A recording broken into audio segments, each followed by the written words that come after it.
Добро пожаловать в эпизод 415 Monster Radio, подкаста, посвященного классическому, а иногда и не столь классическому жанровому кино прошлого года. Я ваш писатель, продюсер и ведущий, Дерек М. Кох, и у нас есть не один, не два, а 3 фильма, о которых можно поговорить на этой неделе.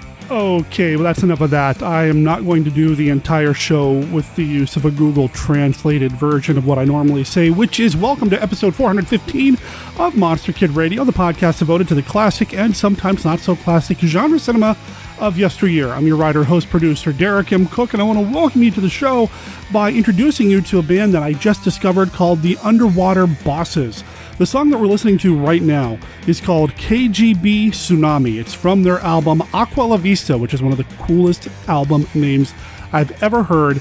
This album just came out last month in March, and it's really good. I had a hard time picking which song that I wanted to use this week on the show. I ultimately went with KGB Tsunami because the movie that we're talking about this week started life as a Russian or Soviet Union science fiction film. We're going to be talking about the 1962 movie Planeta Bur, and I'm still not 100% sure that I'm pronouncing that correctly, but we're going to talk about it with longtime friend of the show, Stephen D. Sullivan. He's going to join me to discuss this movie, and then we're going to talk about the 2 American movies that spun out of that. And we'll talk a little bit with Steve about how that happened. The other 2 movies that we'll be discussing are 1965's Voyage to the Prehistoric Planet and then 1968's Voyage to the Planet of the Prehistoric Women. Discussing these 3 films is something that I've wanted to do for a while with Steve, and I was thrilled when we were able to make it happen. He's had some things going on with him that have made him incredibly busy, and I've been trying to get as many podcast recordings as I can in the can as we gear up for Monster Bash happening later this year in June. So big thanks to Steve for making that happen and being flexible with my schedule. I hope you guys and gals dig the conversation because I dug recording it and then listening to it again while I edited it. Now that's not all that's happening in this week of the show. We've got not 1, not 2, but kind of like the topic this week, we have 3 segments that we're going to be sharing with you. Of course, we've got Kenny's Famous Monsters of Filmland segment, so we'll be hearing that. We'll also be hearing from Dr. Tongue, another report on the world of monster collectibles, and Professor Frenzy's Bedtime Stories. We're going to get into all of that and update you about a few other things going on with me and Monster Kid Radio and the Monster Movie Madness Tournament and everything else right after this.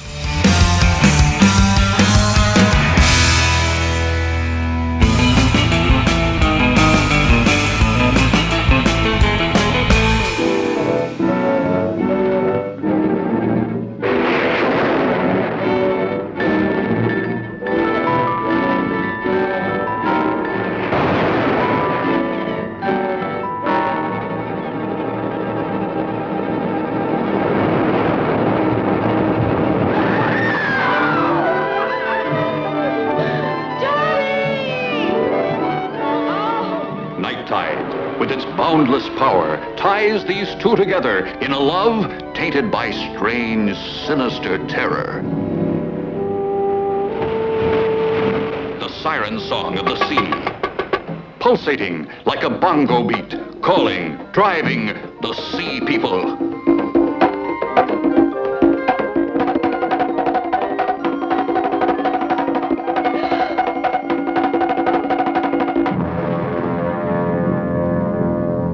You saw how she looked at me, how she spoke to me.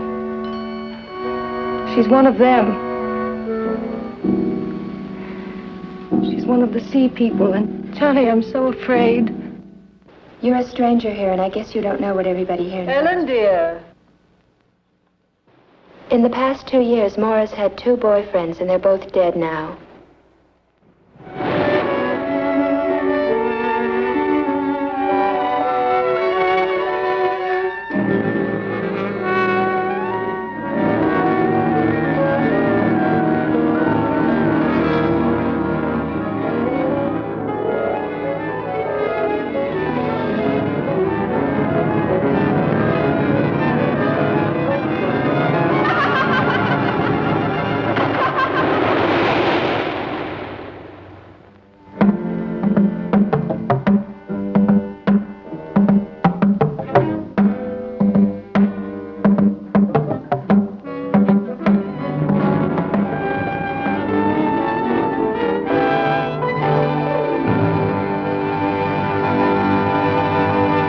Rhuby! Allez, allez! From award-winning author Stephen D. Sullivan, White Zombie, a new novel based on the classic motion picture. What do you see? Neil asked. Madeline peered into the wine glass, pretending to be a fortune teller, and for a moment her head reeled. She did see something within the depths of the cup. Terrible dark eyes staring up at her, boring into her mind. The eyes of that awful man they'd encountered in the road. You see? She felt dizzy now, really dizzy, and her throat was tight, as if cold hands were closing around her neck. What is it? Neil asked, concerned. The eyes burned into her. She couldn't breathe. I see, she managed to gasp. Death. Available now in print and all ebook formats.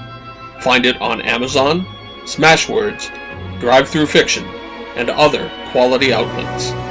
Also available in a special edition, including the complete movie script. Grab White Zombie before it grabs you. Details at sdsullivan.com. There is no other way.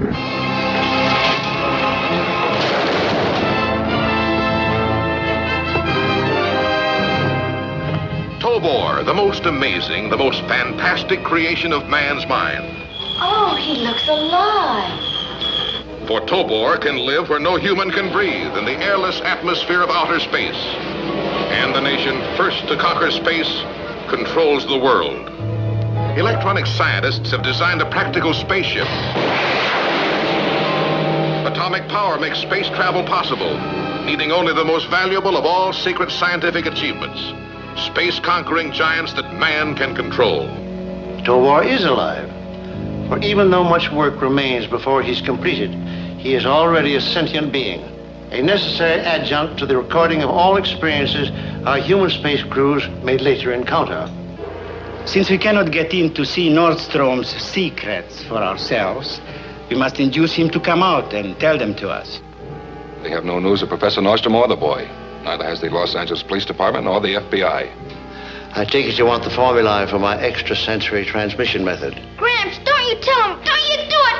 Please don't you tell him!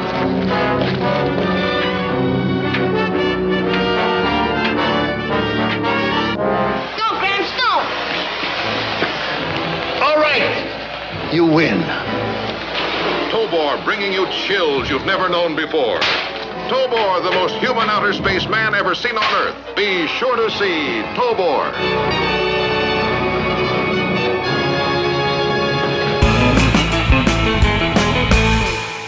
Professor Frenzy, it's a show. Professor Frenzy, show.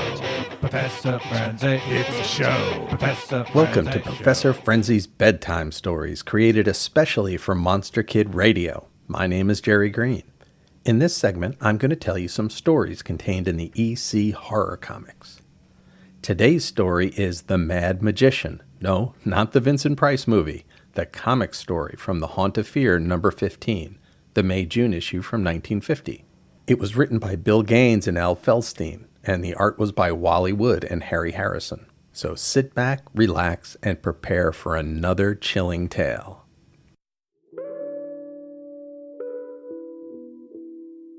Once upon a time, there was a famous magician, Boris Pataja. Pataja performed his magic for adoring crowds. One of his tricks was the famous sawing a person in half. However, Pataja believed it was possible to actually cut a person in two and put them back together again for real, without any magician's trickery. In his remote bat-ridden castle up on a hill, he attempted this feat on a man he captured on a lonely mountain road. This attempt was not a success. Sometime later, a reporter, Jim Crane, and his wife Alice set off on a long drive. They were on the same road that a body was reported to have been found that was cut in two. Alice was very nervous about this creepy area. Somehow, Jim was unable to navigate a sharp turn, and the car plunged off the road and down the hill. Pataja heard the crash and set out to find the victims. Jim was unconscious, and the magician carried him back to his castle, accompanied by Alice. Jim was able to rest and regain his health. Pataja welcomed them both to his dinner table, where he slipped them some knockout powder. The mad magician wanted to try his trick again. He chained Jim up, but his wife awoke, saw that Pataja was insane, and escaped the castle. Pataja followed her out into the rainy, dark night. He threw an axe at her, but she dodged out of its way and it hit a power line. Her leap caused her to tumble down the mountain. Believing her to be dead, Pataja returned to his castle to work on Jim. The crazed magician tied him to a table and turned on his electric saw. Certainly there is no hope for Jim. Alice survived her fall down the hill, and believing her husband was surely dead, made her way to a local farmer's house where she called the police. As they made their way up the windy mountain road, they saw that an axe had caused a live wire to be down. When they arrived at the castle, they found the magician Boris Pataja trying to get his electric saw to work. The power had gone out. To escape the police, the maniac leaped from a window. Pataja had cut his victims in half with the saw and cut the power out with an axe. He also cut himself in half by landing on a metal fence.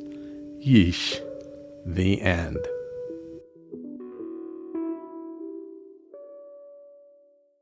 I hope you enjoyed that spooky tale. This was a bit of an uneven story. It isn't clear why Pataja thought he could reassemble his victims. The story makes no attempt to explain it. Also, why nurse Jim back to health just to roofie him and his wife? And finally, I suppose it took some time for the axe to cut through the wire. The saw was able to start, but apparently conked out before it reached Jim. Not sure how that worked, but whatever. My advice with reading these stories is, in short, just go with it. We get an eerie castle, an insane magician, and a rainy, windswept countryside. That's good enough for me. The artist did a fine job, especially on the characters' faces. Boris Pataja looks tall, slim, and dashing, with a thin mustache and slicked-back gray hair. He often has shadows across his face and a maniacal, intense grin. He is an effective horror bad guy. The castle up on the hill also works. It's full of turrets and lightning in the sky, just the classic setting a true monster kid would love. If you're interested in a copy of The Haunt of Fear, the book can be purchased on Amazon, and you can find a link to buy it on the MKR website. I hope you enjoyed the story. My name is Jerry Green, and you can find me on my podcast, The Professor Frenzy Show, where we talk about new indie comics, and Bat Books for Beginners, where we talk about Batman and Bat Family comics. You can also catch me on Twitter at Professor Frenzy, and search for Professor Frenzy on YouTube, where you can find The Professor Frenzy Show and some exciting projects we have coming up. Stay tuned, and thanks for listening. Professor Frenzy, it's a show. Professor Frenzy Show. Professor Frenzy, it's a show. Professor Frenzy Show. Warning! Godzilla vs. the Thing. A shattering motion picture not for the weak of heart. Here in all its astounding realism is a soul-shocking experience. How much terror can you stand? What was this thing of unbelievable and unequaled terror that challenged Godzilla to a battle of unhuman strength versus supernatural evil?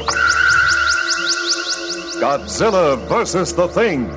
See the war of the giants. See the birth of the world's most terrifying monster. See armies of the world destroyed by the Thing.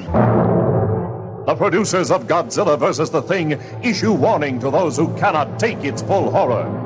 To you with guts, you must see Godzilla vs. the Thing from the beginning in color scope from American International.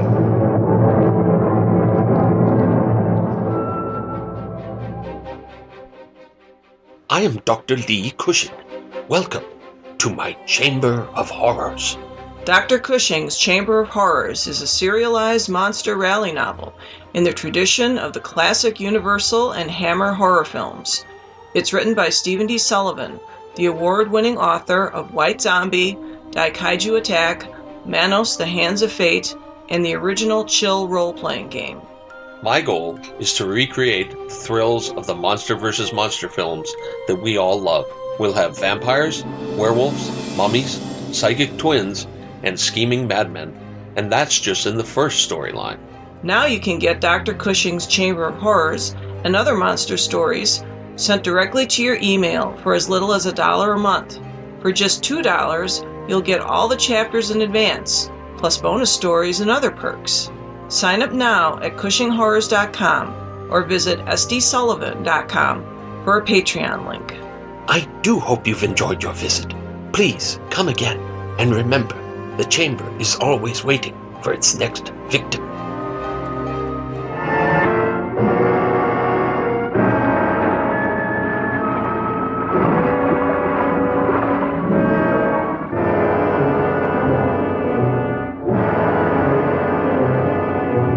Are all the men gathered? All the fools. Why do we hunt in a place where there are only a few dead trees and a few animals to give to the fire, when there's plenty there? There are shadows there, deep and cold, and dirt that eats men. And animals far more terrible than any you've seen. What lies beyond? Just as modern man reaches into outer space, primitive man searches beyond his horizons, finding new and terrifying creatures in his prehistoric world. Massive beasts, his simple weapons only anger. Killer dogs he had not yet learned to tame.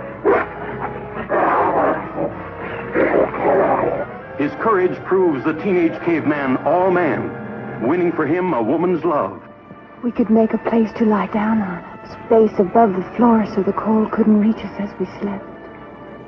A love pure and passionate and pagan, strengthening his courage, his daring, his dreams. I came to give this earth to the clan. See the awe-inspiring beasts in a teenage caveman's world. See reptilian monsters locked into the death battle.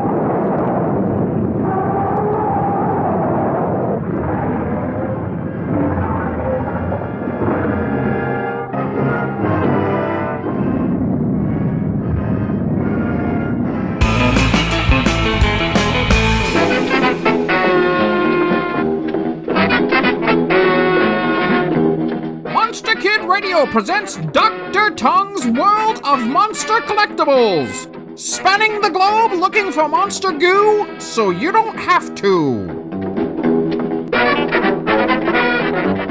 Dateline the Internet.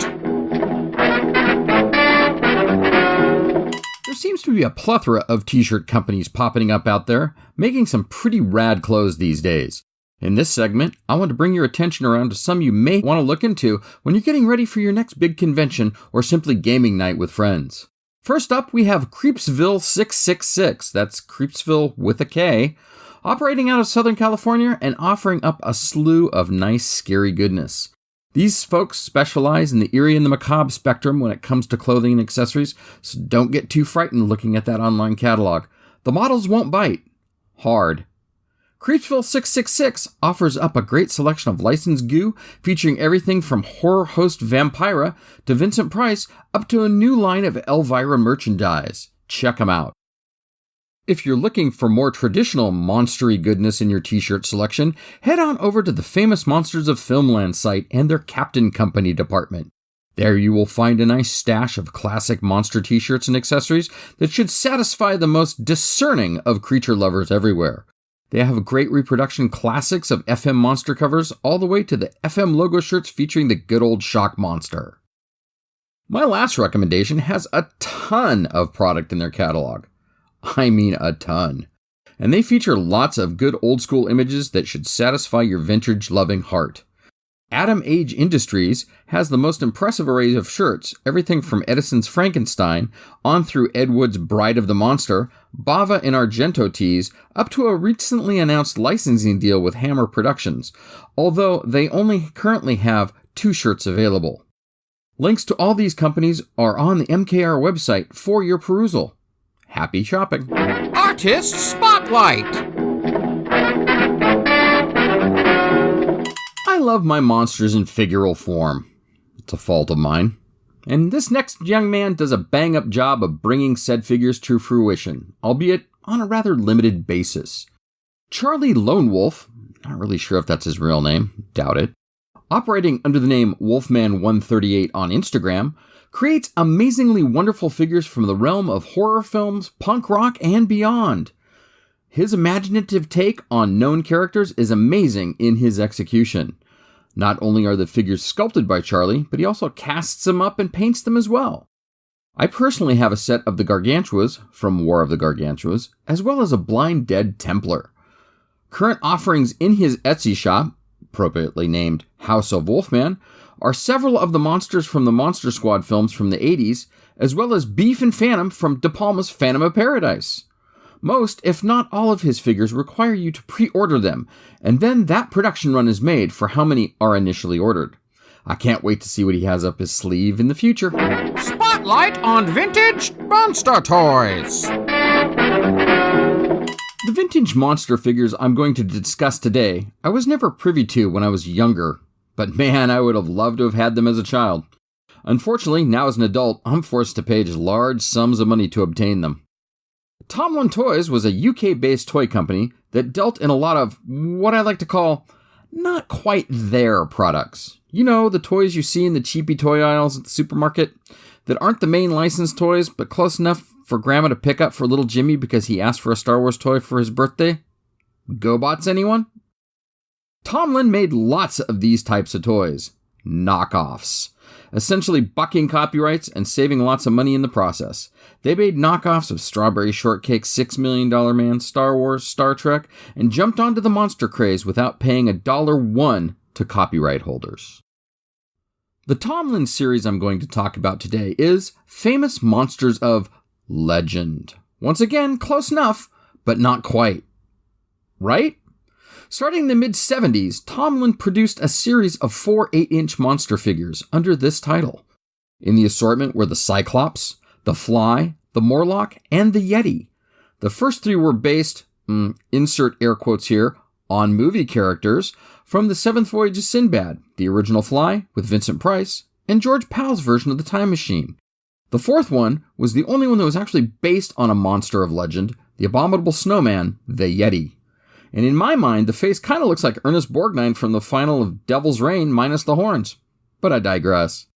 The card art for the figures was lifted directly from a popular coloring book of the time called The Monster Gallery Coloring Book by Mark Savy. It was never been established if Savy ever was compensated for the use of the art, but I would be surprised if he was. And that word monster in the title, Famous Monsters of Legend, the font closely resembles the FM magazine style. In the late 1970s, with the popularity of Star Wars at an all-time high, Tomlin released a set of 8-inch figures called Star Raiders. And in the series, the monsters were re-released in Star Raiders packaging and with zippy new space names like Rydell, Oov, Biko, and Tago. In 1980, a Wave 2 of Famous Monsters of Legend was released in a rather uber-limited edition with new card art and nifty new features like glow-in-the-dark head, hands, and feet. The original 4 were re-released, as well as 4 new characters, Dracula, Frankenstein's monster, Wolfman, and the Mummy. These figures are some of the rarest and hardest of all monster collectibles to find anywhere, packaged or not. And of course, in Tomlin fashion, sticking to the not-quite-there edict that they have come to be known for, the 4 new figures struck close resemblances to the already released 8-inch Lincoln monster figures. For more insight on these great figures, head on over to the Plaid Stallion-sponsored website, TomlinMonsters.com. Got any sneak peeks of monster merchandise coming out soon? Drop Derek a line, he'll forward it along to me at MKR. Till next time, this is Mark Dr. Tom Peterson saying, happy monster collecting, everybody. I'm out. Peace!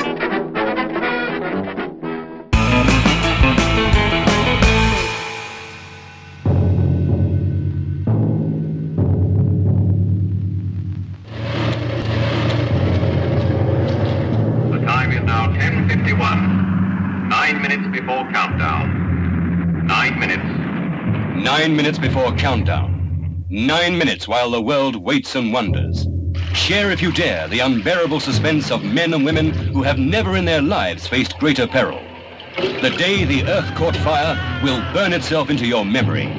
Is it fiction or is it fact? What's the nutation of the Earth? Nutation? Well, it's a slight oscillation on the Earth's axis, caused by the pull of the sun and the moon It's on changed. the equator. You see, there's a slight bulge on the... There's also an item here about axis rotation. There's been 11-degree variation, whatever that may mean. They've shifted the tilt of the Earth. The stupid, crazy, irresponsible bunglers. They've finally done it.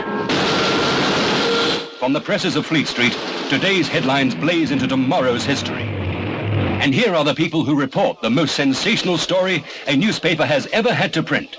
A story that might be the last it ever prints. These are the people caught in the most explosive threat ever to face the world. Jeannie, the girl on the government switchboard, and Stenning, one-time ace reporter, striving to make a comeback in life and love. You happened to walk in at the end of a Black Monday.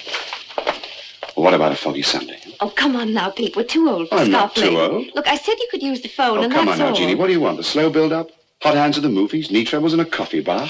This is Maguire, the science editor who unearths the deadly facts. What the hell kind of fog only comes up to the 4th floor? God knows better than to come up here. This place is like the anti-Rube to hell. It's really chaos at London Airport, Mr. Maguire. It usually is. Question is, how do we get home tonight? Yes, I know. Isn't it wonderful? The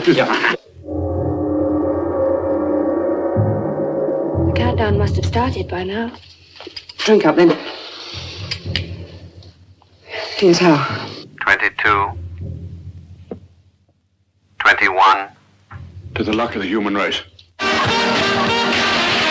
The day the Earth caught fire fearlessly tackles a ferocious subject. It will seize your imagination, stretch your nerves with suspense more compelling than any you have known in a cinema before. 4, 3, 2, 1.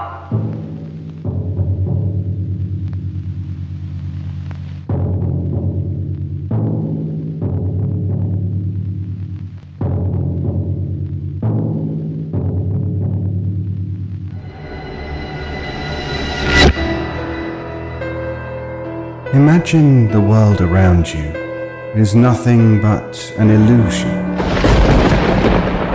Creatures of legend wage endless wars between shadow and light, but you never see it.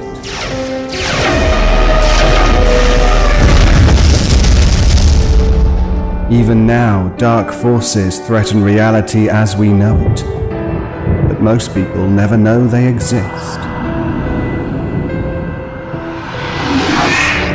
This is the world I walk in.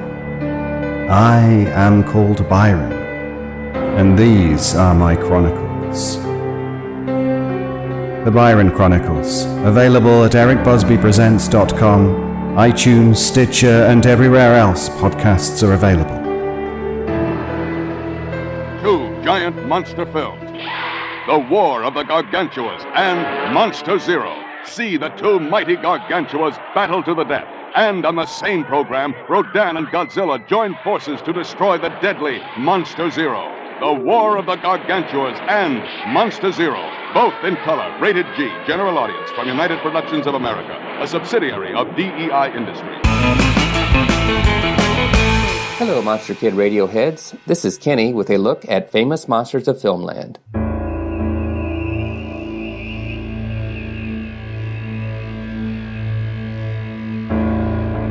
The 3 films this week were not featured in Famous Monsters, but one of the stars was.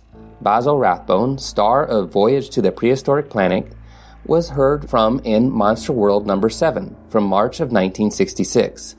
It was written while he was filming Queen of Blood, which had a cameo from the editor of Famous Monsters, Forey Ackerman. The article is 6 pages long and comes with 5 photos. It begins by describing Mr. Rathbone's disdain at being considered a horror movie actor, despite his various credits within the genre, like Son of Frankenstein and Comedy of Terrors, who would rather be remembered for his roles in Shakespeare and, of course, Sherlock Holmes. The article goes on to mention some strange stories Rathbone shared while on the set of Queen of Blood. He also shared some comments on Boris Karloff, saying he would never retire. Forey goes on to describe his brief scene with Basil Rathbone in Queen of Blood. A few moments later, I found myself playing a scene wherein, as Mr. Rathbone's assistant, I followed him into a communications room which I believe was supposed to be either in a space station or on the moon. And on a machine called a video log, we were shown a scene of an alien rocket ship crash landing on Mars. After we witnessed the disaster, Mr. Rathbone turned to me, just inches from my face, looking me square in the eye, and said, "I am scheduling a press conference for 8 o'clock tomorrow." We rehearsed and shot the scene a half dozen times or more, and sometimes he pronounced the word scheduling as it was natural for him, an Englishman, to do, and others gave it the American K sound of scheduling. I wonder which will be heard on the screen.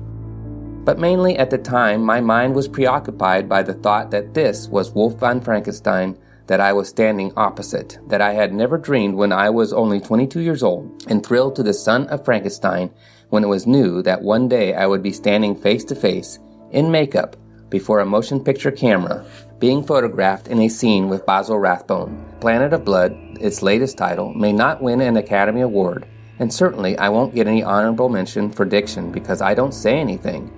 But I was pleased as punch to appear in the picture. I only hope that many of you dedicated monster fans can sometime in your life have as satisfactory an experience. This article was reprinted in FM 58 and FM 91. A year later, Basil Rathbone passed away, and I was surprised he was not given a full-blown obituary in FM. But I did find his passing mentioned in an obituary for 8 celebrities in FM 47. From September of 1967. The other stars were Spencer Tracy, Charles Beaumont, Barbara Payton, Misha Auer, Claude Rains, Walt Disney, and Nelson Eddy. Each received a paragraph about their achievements in the genre, but for some unknown reason, there are only 2 photos of Basil, and no mention of him in the text, perhaps out of respect for his desire not to be known as a monster actor, for he refrained from mentioning his impressive works in the genre again. It can't be Sherlock Holmes. He's dead. Is he, Norman? I doubt it. But if you were to say to me tomorrow, Sherlock Holmes is dead. The instrument of death was a spider, there's no doubt about it, Lestrade. And the bite of the creature drove these pajama suicides to kill themselves. Look out, Watson! Those insects are deadly.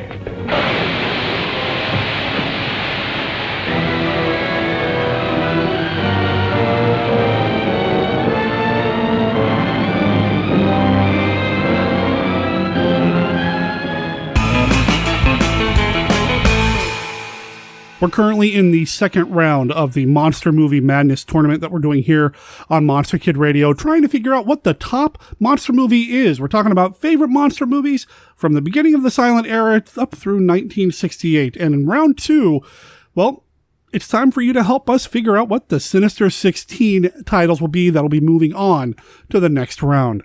Head over to tinyurl.com/MMMadness2019. And you'll be taken to a page where you go in and you just pick which movie you prefer out of the 2 lineups. Now, Steve and I did an episode that you may have already heard in the feed where we broke down who won the first round and what movies are up against each other this time around. And you can find that episode in the archives. Otherwise, just head on over. Again, it's tinyurl.com/MMMadness2019. And make sure you do it before April 22nd because that's the cutoff. Then Steve and I will come back with another special episode letting you know who's moving forward to round 3. The Underwater Bosses have a website. You can go to underwaterbosses.com to learn everything you need to know about the band, including where you can find them live. In fact, as of this recording and this release, tomorrow night in Ogdensburg, New York, they're going to be playing at Sully's Tavern at 9 p.m. That's on April 19th. On May 10th, they're going to be playing at Rose and Crown in Rochester, New York at 9 p.m. And then on June 1st, that's a Saturday, they're going to be playing at the Wildflowers Armory Crafted Fest in Syracuse, New York. Again, head over to underwaterbosses.com to get show listings and their bio and videos and photos, and eventually there's going to be some merch. And if you want to pick up their album, head over to underwaterbosses.bandcamp.com and you can pick up Aqua La Vista for $10. That's the MP3s and the physical CD. $10? It's a steal, man.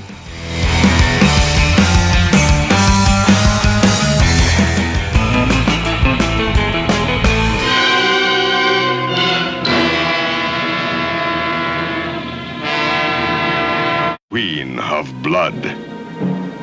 A tantalizing, mystifying enigma.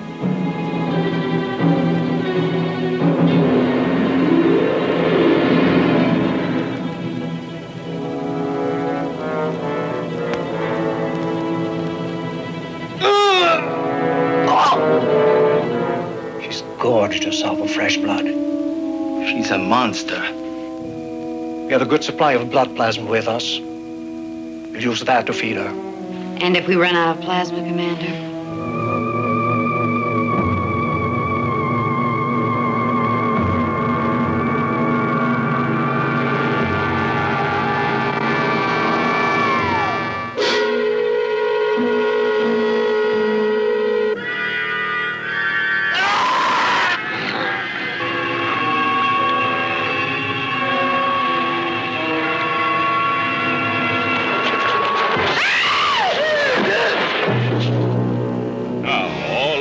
Super horror showcase. Over 4.5 hours of non-stop, all-scare terror.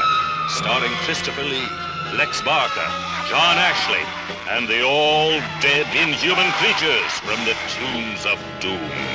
Chiller Carnival of Blood. Go to see Chiller Carnival of Blood in Super Creature Color. Rated GP. Vampires, werewolves, zombies. Yes, these things are real, but fortunately for those of us who can afford him, so is Mark Temple. And he's good. Real good. He's a former FBI agent turned freelancer with the knowledge and skills to eliminate your monster problems. And his rates are negotiable. Monster Hunter for Hire, the first volume of the Supernatural Solutions, the Mark Temple Case Files, is now available in both ebook and paperback.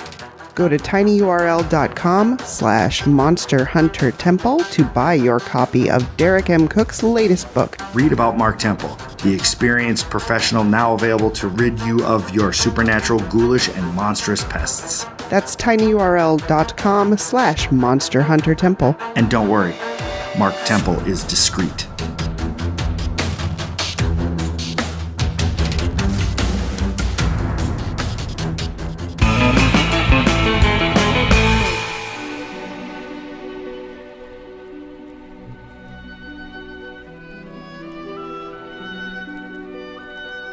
This is Count Vlad, but you may recognize me by my more familiar name, Count Dracula, and I'm here to offer you a friendly warning. Derek and his guests often get excited, and occasionally this results in revealing key plot points of the movies they're discussing. In your parlance, you might call these revelations spoilers. You know how the children of the night, monster kids, can get sometimes. So consider yourself warned, and don't come begging to me to kill them for their transgressions afterward. I have more pressing issues to take care of, like that pesky Van Helsing. It's been a while since you've heard his voice on Monster Kid Radio, but he's always listening with you. I mean, not like right next to you listening, but he's been listening. So he hears what you're saying when you come on the show with feedback or whatever. It's Steve Sullivan. How you doing, man?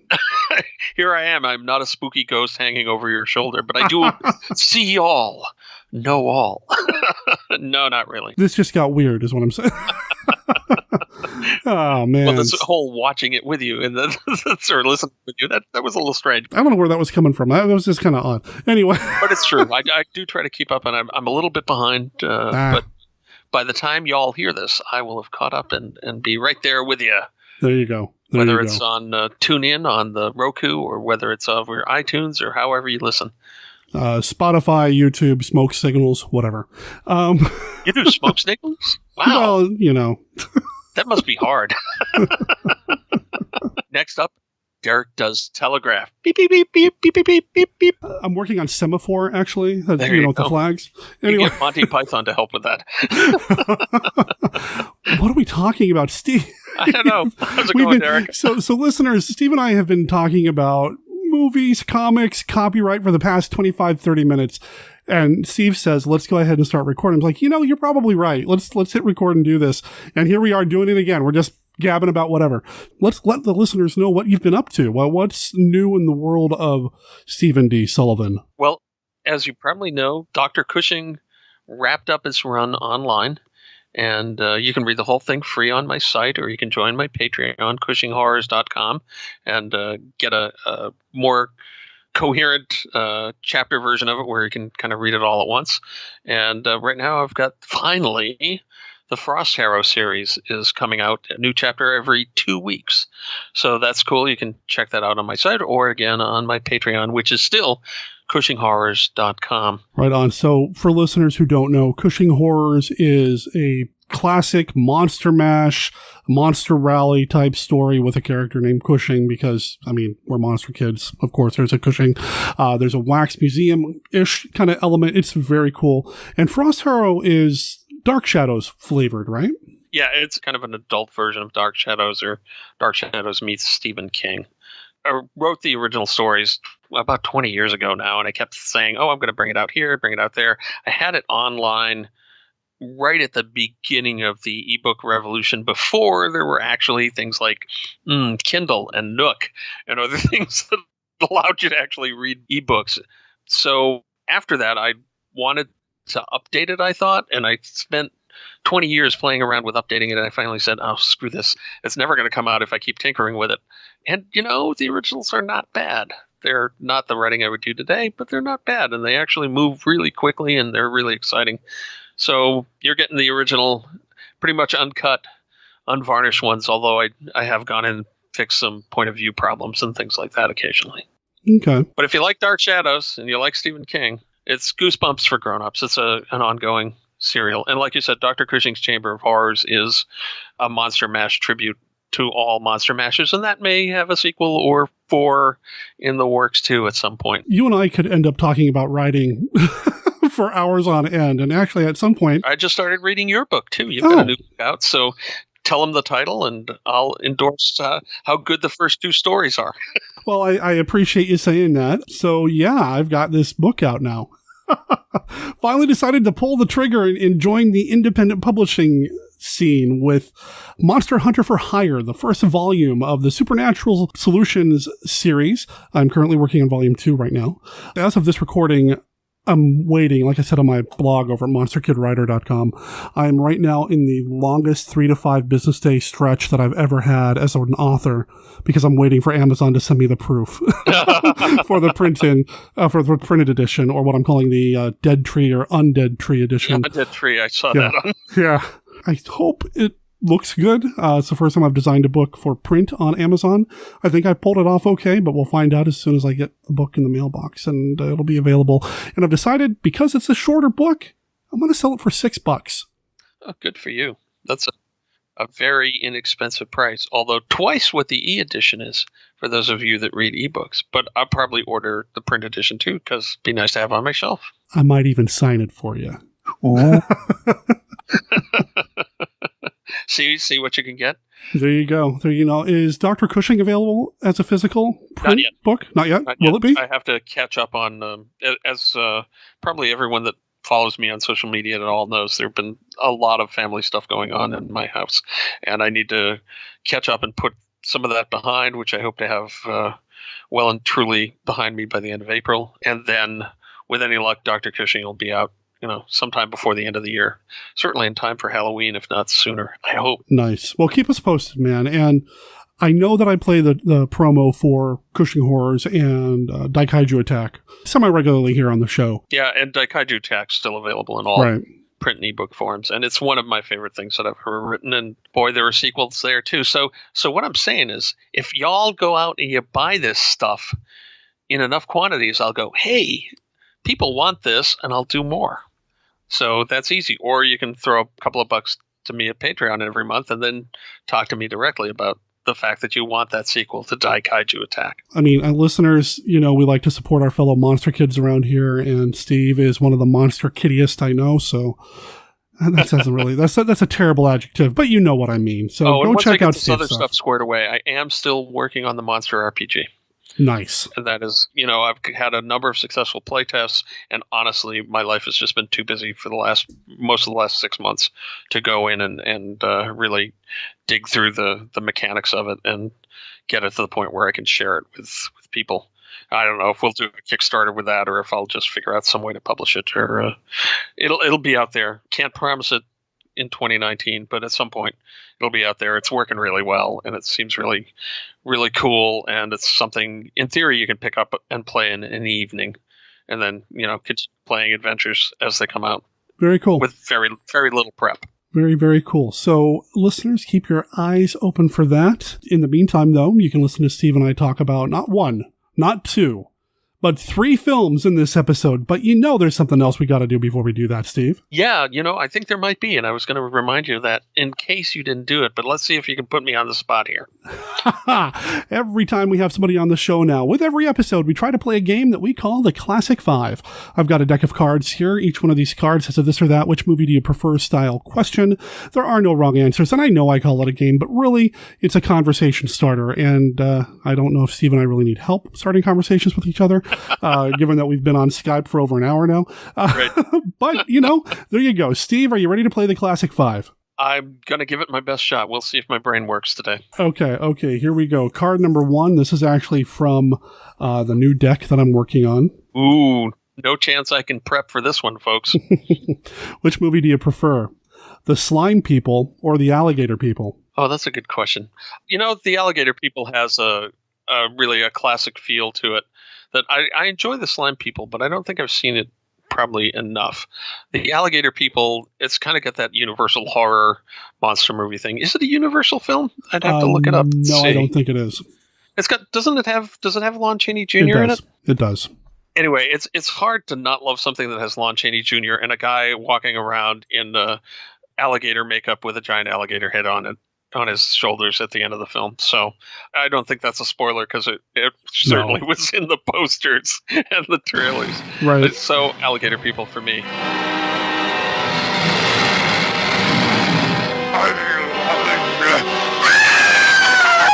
Inside this strange, forbidding plantation, on the edge of the death-laden bayous, there is a horror beyond belief. A scientist turns his cobalt rays on the revolting, scaly monarchs of the swamps to transform men into hideous, living gargoyles, whose faces must be forever hidden from human sight. You didn't have to hit him.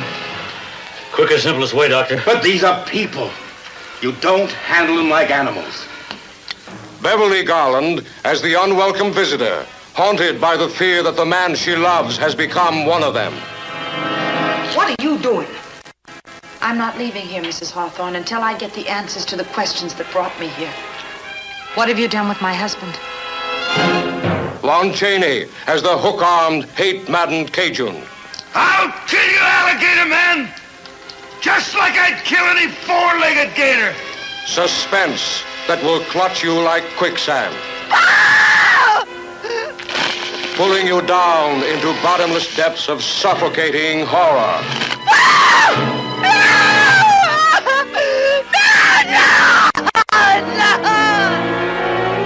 I love the way that Alligator Man looks. I know it's rubbery and it's just a mask, but I love it. And if somebody would make an action figure of that. Yeah, me too. And Slime People is fun, and I probably really need to rewatch it. But between those two, Alligator People. All right, so card number 2.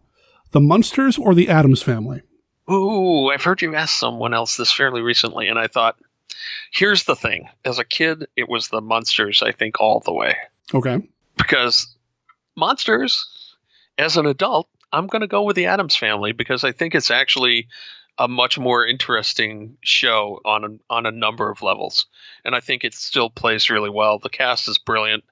And just the kind of whole twisted concept of this macabre family that, has a train set that blows up. Even as a kid, I thought that was the coolest thing in the world, right? The train set that blew up. And so despite the fact that I love the Munsters and I love all the monstery things in the Munsters, I gotta say the writing is just not nearly as clever, I don't think, on the Munsters generally. Okay. Any given show, you never know. But yeah, I'm gonna go with the Addams Family. Okay. Card number 3, and I'm pulling this from the new deck that I'm working on as well. Ooh. If you could live inside one classic monster movie, what would it be? Ooh, live inside one classic monster movie. Like be part of that world. Right, that's tough to kind of choose, because then you have to think, well, am I the hero? Am I the villain? Or am I a victim? So you probably Your don't call. You probably don't want to choose one where you're the victim. I mean, the Hammer Dracula series would be really kind of cool to live in if you were Dracula. But if you're about anybody else in that series, aside from maybe Van Helsing, and even he meets a kind of a violent end in at least one of the films, I'm not really sure that'd be a way to go. I'm going to say, maybe this is too obvious. I would go for the Seventh Voyage of Sinbad. I just love the fantasy and the adventure and the monsters in Seventh Voyage of Sinbad, and I think it would be fun to sail the seven seas with Sinbad, maybe even if you end up being the victim. Obviously, I'm not going to be the beautiful damsel who's either being rescued or who's got magical powers. Steve, I've been trying real hard to keep the image of you in that costume out of my brain, and you went and did it anyway. Thank you. So can I go for the whole Sinbad universe of the three films, Sure. even though I know they don't quite connect? Yeah, it's all Sinbad. Totally. So the Harryhausen Sinbad universe, it would seem like a really good one. Although I got to tell you, it's always hard for me not to say the King Kong universe. And if I think about it a little while, I go, oh yeah, I should do King Kong instead, because even if I got rolled off the log, I'd get to see the dinosaurs first. No, it's hard not to go to a universe where there are actual dinosaurs still living today. And King Kong, in some ways, is probably safer than Jurassic Park. Yeah, I think so. Probably. Yeah, as long as you stay away from any of the movies that are like The Day the Earth Caught Fire. Any end of the world movies, probably a good choice to stay away from those. I want to go into the Island of Terror Silicates. Oh no, universe. no. I think I'll avoid that one. Don't think you want to be in a kaiju universe, because there's way too much damage going on there. I wouldn't mind being in a kaiju universe, but I'm living in the U.S. because they're all in Japan. It's cool. They did come and attack New York, at least, and destroy all monsters, and maybe some of the others too. That's right. So, but Portland and the Milwaukee-Chicago corridor, where I live, fairly safe from giant monster attacks. So maybe that wouldn't be the worst thing in the world. But yeah, I think I'll stick with the Harryhausen fantasy universe, or the King Kong adventurous universe with dinosaurs in it. So you just said Portland area, fairly safe when it comes to giant monster attack. All I will say is, for now. That's a tease, ladies and gentlemen. Okay, card number, what are we on? 4? What 2 Universal monsters would you like to see fight it out in a new movie? Well, since I just kind of wrote this story, it's hard not to say the Wolfman and the Mummy. Because we do get some of that in Dr. Cushing at some point. But let me think about it and see if I can get a slightly deeper idea of that beyond the obvious plug. It was always kind of disappointing that the mummy didn't get to interact with the other creatures. But another way, it would kind of be cool to do. I've always had this theory that like the 1950s monsters are in their own scientific universe, and the 1930s or 40s monsters are in their own supernatural universe. Mm-hmm. And that makes crossing the creature over with the other ones really difficult. But it might be really cool to have a creature versus the Wolfman movie. Ooh. Like these two primal forces of nature going They're at primal it. forces of nature. They're both misunderstood. They're both, kind of romantic heroes in their own kind of ways. If I was to write one other than, the werewolf mummy vampire thing that I just did, writing the Wolfman versus the creature would be a really exciting creative exercise to make that all fit and make it really cool. Yeah. Oh, I'm on board. I want to read that. Okay. Not that you need anything else to put on your... Yeah.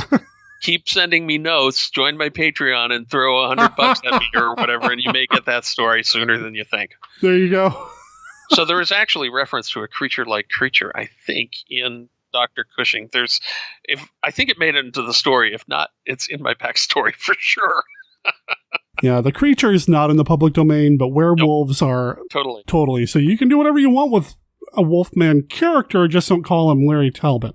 Right, and you can do what you want with the amphibian characters. Right. So, and there's certainly, You wonder, and public domain is one of those things that's a little dodgy, but boy, it would be nice if we could establish that the creature from Destination Inner Space, which is kind of inspired the logo for the Monster Conservancy, if that creature could be used in other things, because that's a very, very cool amphibian design. Anyway. Oh, it looks so cool. It is. Oh, man. And you and I talked about that years ago with Christopher Page. That was a lot of fun. So check the archives for that. It was back when I was doing 2 episodes a week. So it's or been a you while. can go to savemonsters.com and check out our Facebook group that has it Yeah. there. Yeah. So. Yeah, definitely. I'm trying to get more listeners, man. I'm trying to get more downloads. Come on. No, that's cool. I would love to see that. Yeah, no, it'd be nice to listen. I should listen to that show again. We had a great time talking about it. So, as far as the creature kind of being more scientific than supernatural, I agree with you. I don't have a problem putting them all together, except I was a little disappointed, and this is my creature fandom coming out as well. I love the movie from the 80s, The Monster Squad. Right. And they have to get creative when they kill the werewolf. They have to get creative when they kill Dracula. They shoot the Gill man standing with a shotgun, and that's it. Come on. I haven't remembered that end of it. I need to watch that film again. I traditionally have kind of a problem with monster comedies, aside from the Abbott and Costello one. So when that Monster Squad came out, I didn't really like it. And part of it was the fact that they didn't really have the license to a lot of those characters. So their Gill man isn't the Gill man. I mean, they tried, but Universal passed. They don't want anything to do with it. Well, and, these things happen. Sometimes that's a good decision. Sometimes it's not. I mean, there's the reason there are Reese's Pieces in E.T. is because M&M's passed it up. The reason there's no mention of Dungeons and Dragons in E.T. is because the script pages that they showed for E.T. to Gary Gygax had the kids picking on each other, and he didn't think that was a good way for D&D to be portrayed, and he was right. In a way. Sure. But if they'd showed him the larger context, he might have said yes, and D&D would have been even bigger than it became. I don't know. That was the 80s, man. That was right in the middle of the satanic panic. It was. And those of us that were working there were enjoying that immensely. Well, some were enjoying it. Some were completely panicked by it. Yeah. Depending upon whether you were in the creative division or the marketing and management division. There you go. All right, final question, final card. We're going to pull from the kaiju deck on this one. Ooh. Which kaiju suit do you wish you could try on for a day? Ooh, a suit to try on for a day. I'm going to have to go with my favorite Godzilla suit, which is the Mosugoji from Mothra versus Godzilla, or Godzilla versus the Thing. Okay. I freaking love that suit, and it kind of appeared in Ghidorah too, but it kind of got banged up between the two. But in Godzilla versus Mothra versus Godzilla, not to be confused with Godzilla versus Mothra, and Mothra versus Godzilla from the 1960s, that suit is just wicked looking. It's like, this is the evil primal force Godzilla who's not going to be a hero for another couple of episodes anyway. It's a great looking suit, and I think that would be a lot of fun to do. If you wanted to just run and jump around, it might be fun to be like the green Gargantua. Oh, man, yeah. They got to move a lot more. But in terms of wearing a really cool kaiju suit, yeah, I'm going for the 1960s Mosugoji suit with Godzilla with the really wicked-looking mean face. Very cool, man. Well, that was the Classic 5. Thanks for playing, Steve. Hope it was good for you. It was good for me. I think the listeners dig it too. So, yep, awesome. Thank you so much. So why don't we go ahead and start talking about these movies, comrade? Yes. So I don't... Yeah, right. Oh, okay, that is another Russian word I know. I was telling Steve earlier, the only Russian I know is Niet, but no, I know da. Yet. Da. Dos Vidania. Let's see, Niet and borscht, I know, and vodka, and any other... Yeah. So what we're talking about here, like I said, it's 3 movies, but in 1962, and I wasn't really aware of this, but in 1962, Russia put out or produced a science fiction film, Planeta Bur. Is that the best way to pronounce it? Yeah, I think so. As I said earlier, I'm not really expert on Russian pronunciation, but I think Planeta Bur, otherwise sometimes known as Planeta Berg. But I'm not sure. I don't know enough of the Russian to tell you which is which, but I know when I bought my first copy of it on DVD, everyone was saying Planeta Berg, and now it's Planeta Bur. but I don't know enough Russian to know which might be the more accurate anglicization of that. I almost got that word out right. So yeah, Planeta Bur.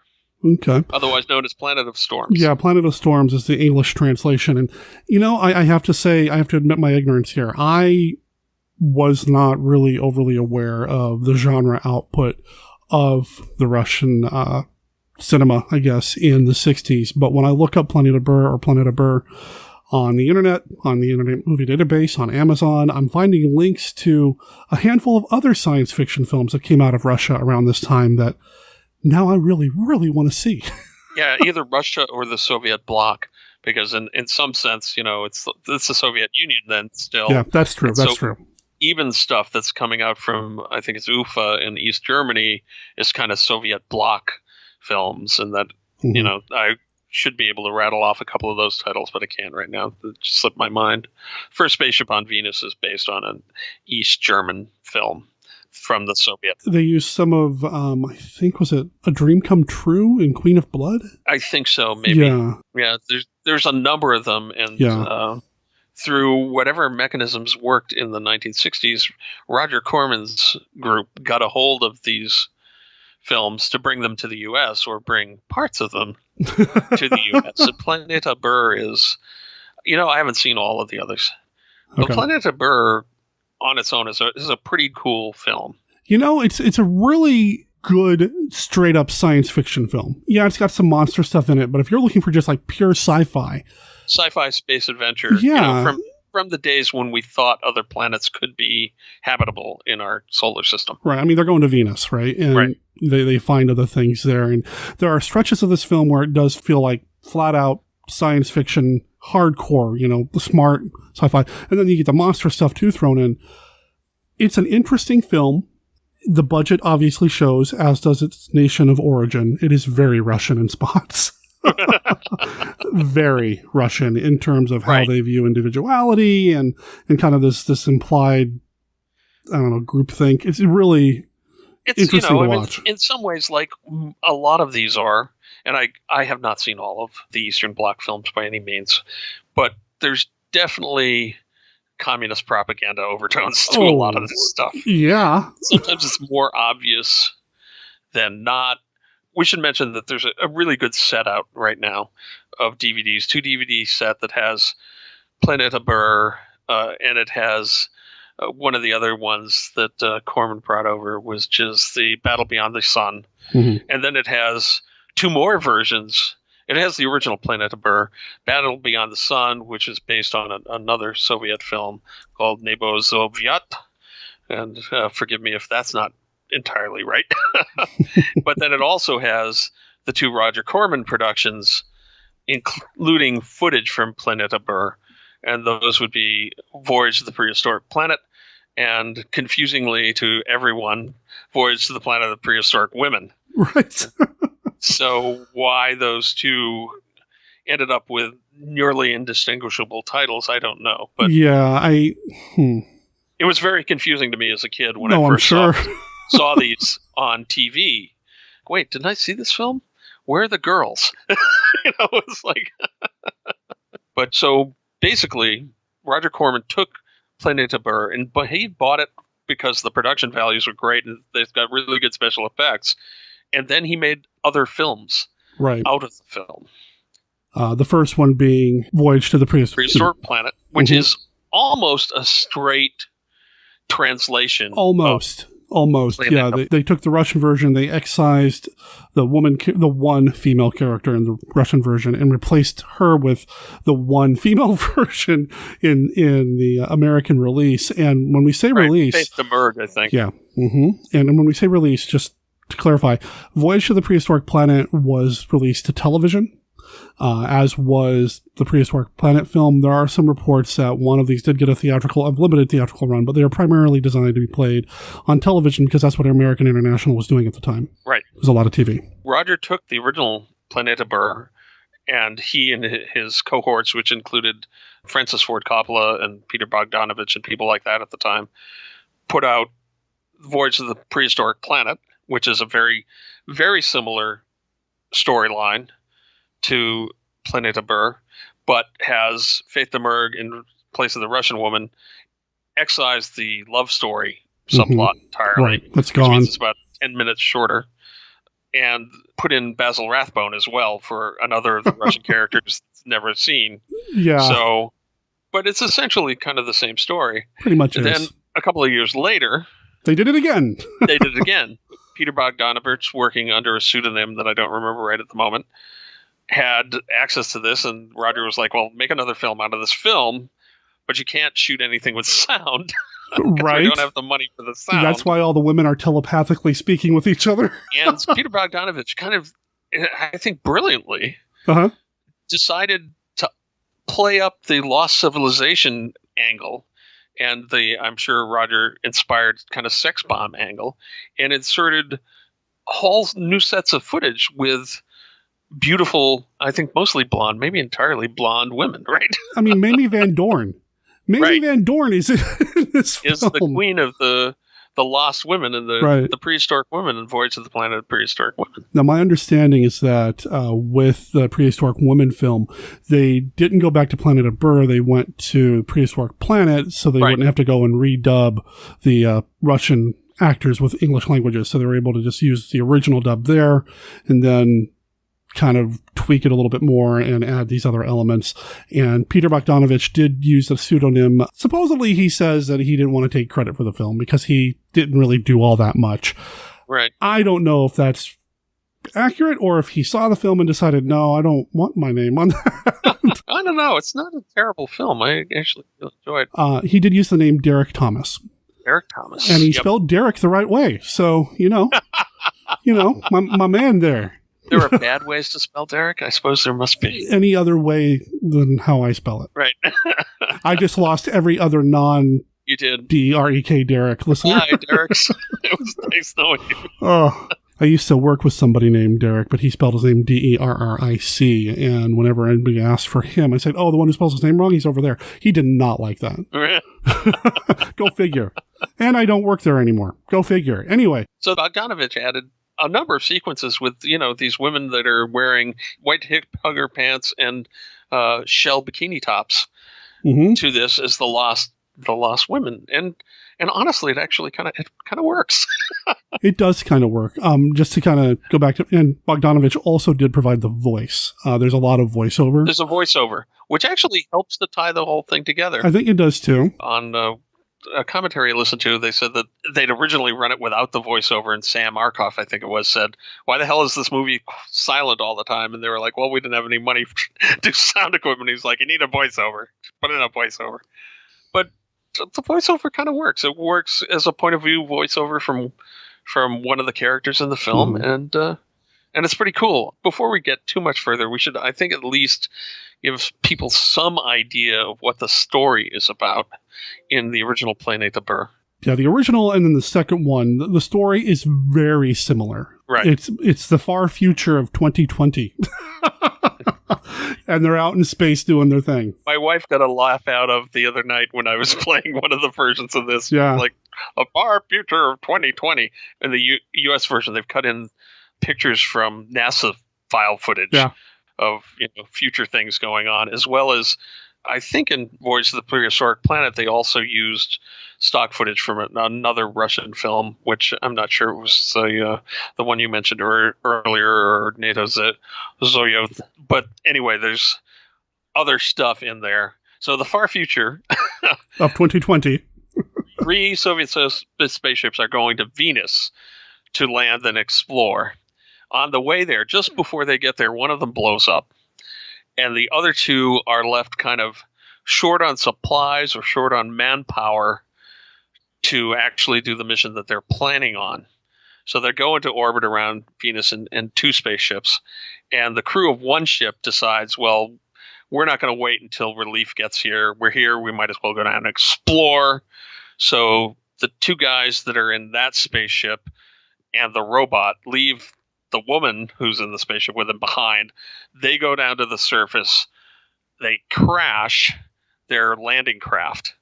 And that necessitates the other craft landing and trying to rescue them. Sure.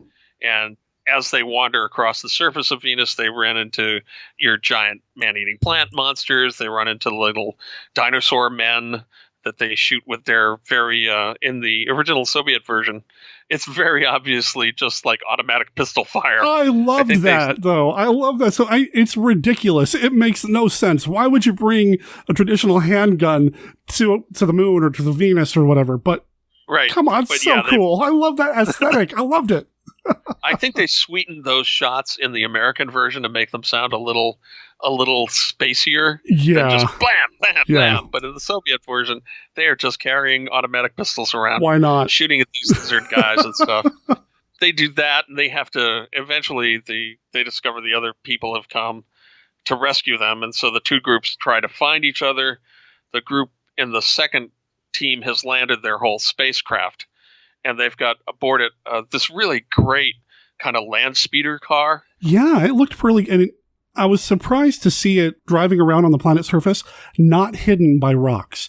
You can kind of sometimes tell that they put the rocks in front of it so you don't have to see the wheels.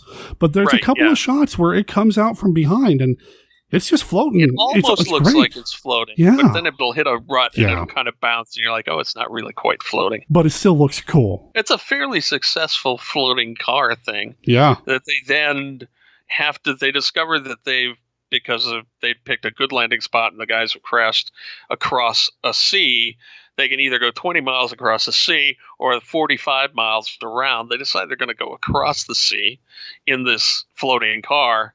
They get attacked by a pterodactyl that they can't manage to drive off with their kind of machine gun thing mounted on the top. It looks like a space thing, but it sounds basically like some kind of a top-mounted cannon on a Jeep. They decide that the way to escape the flying monster is actually to sink the car. They sink the car, which apparently the car is not designed to do. So Wyatt has a little stopper at the bottom of it to let water in. I don't know. They sink the car, explore underwater because they're in spacesuits, right? They can explore underwater as well as above the water on this hostile planet. They discover kind of intimations of a lost civilization under the waves. Eventually they come back up. The other guys have been trying to get to where they're going, and they have one of the coolest robots in all of cinema, Robot John. You really like John, huh? I love John. Okay. Maybe he seems kind of weird and clunky to you, but to me it seems like a really kind of cool practical effect. Oh, I loved him too. I'm not saying I don't. I like John. I like the design of John, and he feels very like he came out of the Soviet Union. He doesn't kind of... He's a total Soviet robot. He's kind of massive and clunky and very kind of practical effect looking. He's got kind of a glass head. He's got kind of huge, massive arms. He has a chest plate that you can open up to work inside him, that you can actually reach entirely through the chest from the back and stuff. And he's a walking computer. He's helped to land the craft in the crash when they were having trouble. He took over, and that's probably why they're all survived. And he talks in, kind of a typical robot voice. Oh, come on. Do it in Russian. Yeah, I was going to say of course, in Russian. So they and John are trying to work their way back to the other guys. The guys in the crash fall victim to some kind of form of interplanetary malaria for a little while, and they have to be nursed back to health. The robot helps them fell giant trees to cross canyons, and eventually there's a volcano and things blow up, and then they have to deal with the robot and trying to get back to their friends who are trying to meet them. And there's all this chaos going on. Eventually, not to give too much away on the interim, they get back to the rescue craft just as everything is really falling apart on planet surface. And they leave, but before they leave, there's a revelation about what the people of planet Venus may or may not be like, whether there are humans there, what they're like. One of the cool prop scenes, I think, in all sci-fi cinema from this era, there's that, and again, I don't want to give away too much, but there's a prop near the end of the film that I would love to have that sucker sitting on a shelf. Wouldn't you? Oh, yeah. The prop that he takes back into the ship at the end. Wouldn't you love to have that? It'd be awesome. I mean, it turns up in all three, doesn't it? Yeah, it does. Yeah. It does, and 2 of them are public domain. So you can see them in other places. Though I'm going to recommend you get the the DVD set, because the prints are generally very, very good and better than other sources that you might. To sidetrack real quick about that DVD set, it is currently available. It's less than $12 on Amazon. There will be a link in the show notes for you to go buy your own copy if you are so inclined. It is on my wish list right now. I don't have this copy. I want it badly, so I'll make sure it's on the wish list for me. And it's really good and it's worth having. The only annoying thing I found about it is that it has 2 discs, but they're not labeled as to what movies are on each disc. Oh, wow. So there are 4 films, and it's like, okay, what's on what? And it turns out that Planeta Bur and the Battle Beyond the Sun are on the first disc. The 2 Corman films are on the other disc. And one of them has a full audio commentary track with, I think, Fred Olin Ray and someone else that I'm forgetting right at the moment. It's a pretty good commentary track in that they talk a lot about what was not necessarily what's going on specifically in the films, but a lot of kind of associated trivia, what's going on, what was happening at the time, where they were getting the films. I found it amusing and informative. I thought it was quite a good track, considering it wasn't done by people that actually were directly hand-on involved with the film.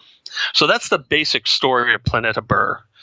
And if you watch Voyage to the Prehistoric Planet, you'll pretty much get that story in pretty much the order that it was given, with a few extra U.S. scenes. And I think it has some of the space station footage in that version, too. Some, but not as much as the other one, because they went in and they reshot all this stuff with Basil Rathbone on the set of Queen of Blood. So Right. Yes. Yeah. Right.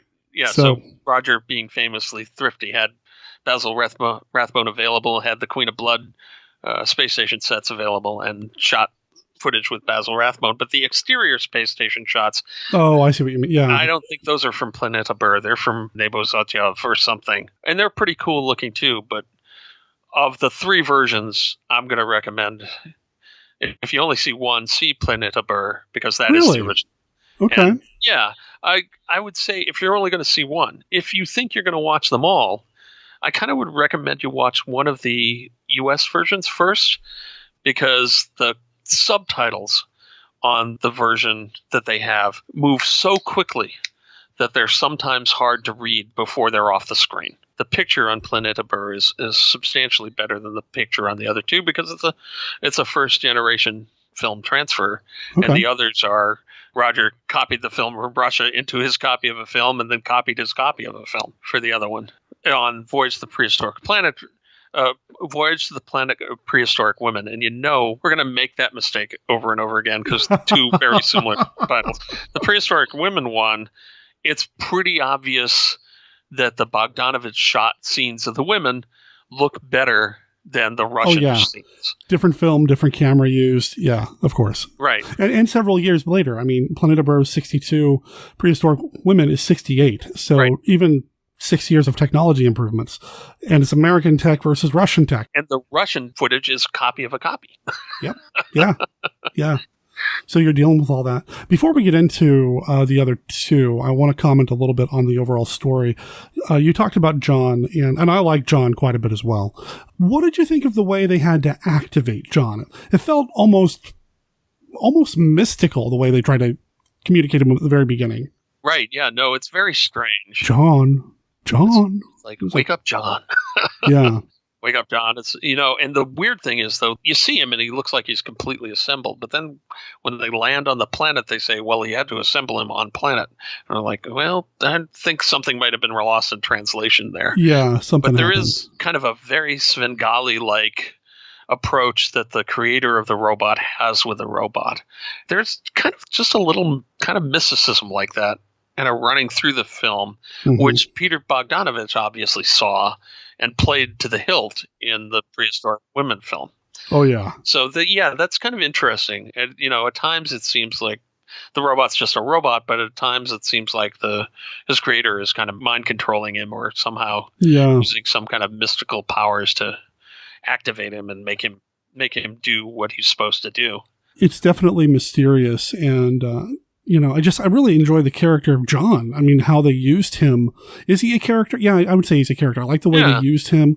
They also use him not just for traditional, physical tasks that a robot does, but they also have him calculating things and doing a lot of, mental work as well. He's the one that figures out that so many people could go down to the planet, but we won't be able to bring them all back up because of weight distribution, and just really interesting little moments here and there that makes me think this is more than just a cheapy space adventure. And the robot at that point suggesting, yes, we can go down. Someone will have to stay behind. That's obviously me, right? Since I'm the robot, which then actually plays out somewhat differently as the film gets near its climax, Sure. Which is kind of an interesting thing too. So, it's 1962, so it's before the Lost in Space robot. It's before HAL. It's very early in robot technology. It's after Rhuby from Forbidden Planet, obviously. Mm-hmm. Someone's going to call up and prove me wrong. But honestly, I can't think of a really good robot between Rhuby the robot in Forbidden Planet and John in Planeta Bur. I'm not saying they're equivalent, but they're really interesting, strong robot characters that don't look like they're made out of a trash can. I'm trying to think of any, and the only other robot that's coming to mind right now would be like Tobor the Great. Right. From 54, but he's got some limitations in terms of design. Right. All the robots I can think of between Rhuby and John are kind of cheesy robots. I think so too. I think it's real easy to just kind of throw, like you said, a trash can, some foil and duct tape on something and say, okay, it's a robot. But when you really start to think about what it would look like, what it would do, how it would have to move, John is very bulky, and that, I think, makes sense for interplanetary exploration, because you don't know what the gravity is going to be like. It's obviously built to withstand adverse conditions, although it has trouble with rain. Mm-hmm. Yeah. But I mean, it walks across the rocks. It's got kind of prehensile claws on its feet.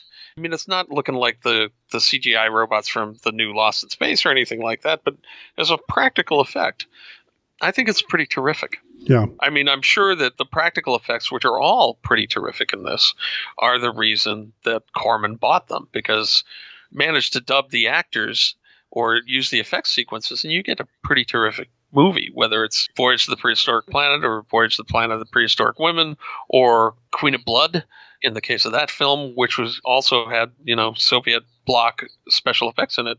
If you do it right, it really works pretty well. Mm-hmm. Yeah, so I love the Robot John character. I think he's just terrific. I would love to have a copy of a small copy of him to sit on my shelf here somewhere. Oh, it'd be so cool. Yeah. It'd be so cool. That and the little prop for the end of the film, which we won't talk about too much more. Now, all the men are given screen time. Obviously, they're the main characters here. We have one woman.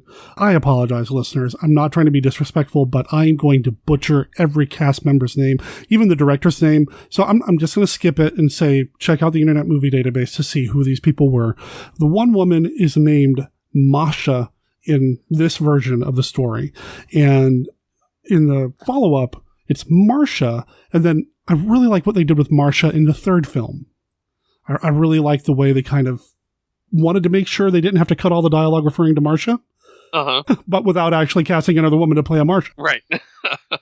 It's a fortuitous thing that the woman character's name plays so well with just a slight tweak in English. And honestly, aside from Robot John, Marcia is the only character I could name in the film at all. I mean, I can think of some of the there's a Kern. Kern comes up. That word gets spoken a lot. I think that was the last name.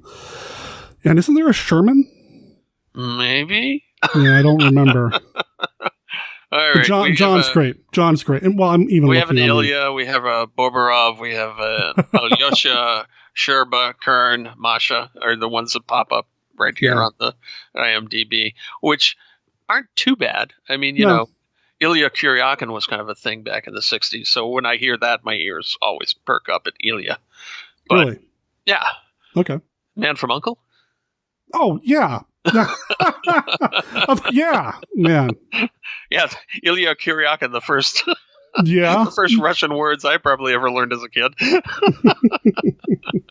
So when I hear Ilya, that perks up, but I don't associate them necessarily with the characters specifically. And I know from watching some of these others that some of these actors are, at least one of them is kind of a famous Soviet-era actor, but I'm not going to attempt to tell you which guy it is or attempt to pronounce his name. These are solid era casting choices for the producers and directors of the Soviet film. These are people that, in the Soviet Union probably would have recognized a number of them. Sure. And props to the Soviets for having, a woman on one of these space missions, even if she is kind of mostly a romantic lead and does quite a lot of hand-wringing when her love is down on the planet and she's torn whether she should rescue him. And there's even a kind of a fantasy sequence where she's torn between thinking that he's going to come back as a triumphant hero and imagining horrible fates for him down on Venus on the planet of storms. But there's a woman in the crew, at least. Yep. At least we've got that. That's something, right? I mean, she's not going to compare with Nikki in The Thing or Pat in Them, who are great women characters, or Julie Adams from The Creature. But there's 6 guys or 5 guys and a woman. That's better than having no women at all.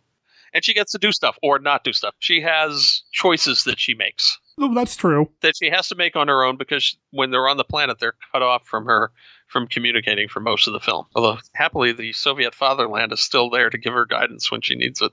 Right. Otherwise, God knows she might have made a foolish emotional choice. Oh, boy. So, if you're looking for a more serious approach, I suppose, to the subject matter, I'd go with Planeta Bur, for sure. You don't lose the monsters. Right. You do have the space aliens or whatever, but it does have more of a serious approach to its scientific exploration. And it was fascinating for me to watch. This was the first time I actually watched Planeta Bur, was for this. And it was fascinating to watch just to kind of see what another culture was doing with 60s sci-fi. Because I've watched so many science fiction films from the U.S., obviously. And, down in Mexico, they were doing luchador movies in the 60s. And and England was doing Hammer stuff. So to see what another country, another society was doing when it came to science fiction genre stuff, it was exciting to see for that reason for me too. It's really interesting and just it's kind of fascinating. It's very there's some communism threads just kind of woven in there just a little bit. It's not overbearing. Yeah, it's not overbearing in this film. But it's present. If you know it's there, you're going to find it. Right. But it's not in the same way that the Battle Beyond the Sun, which is in Neto Soviet, is really, it's like a space race in which the Russians have to keep rescuing the Americans. Right. That's not happening in Planeta Bur. Planeta Bur is self-contained. It has overtones, and you can certainly see it. But you never feel like you're watching a total propaganda film. No, not at all. In 1962, I think the Russians even knew the surface of Venus was uninhabitable. And if they didn't know it right then, they found it out very shortly thereafter. I think they were the first people to land a probe on Venus successfully, which then crackled up and got burnt and crushed by the atmosphere. But anyway, it's a pretty serious sci-fi attempt and really worth seeing. And not too hard to digest. No, not at all. But if you want the kind of Reader's Digest version, go to Voyage to the Prehistoric Planet that came out a few years later.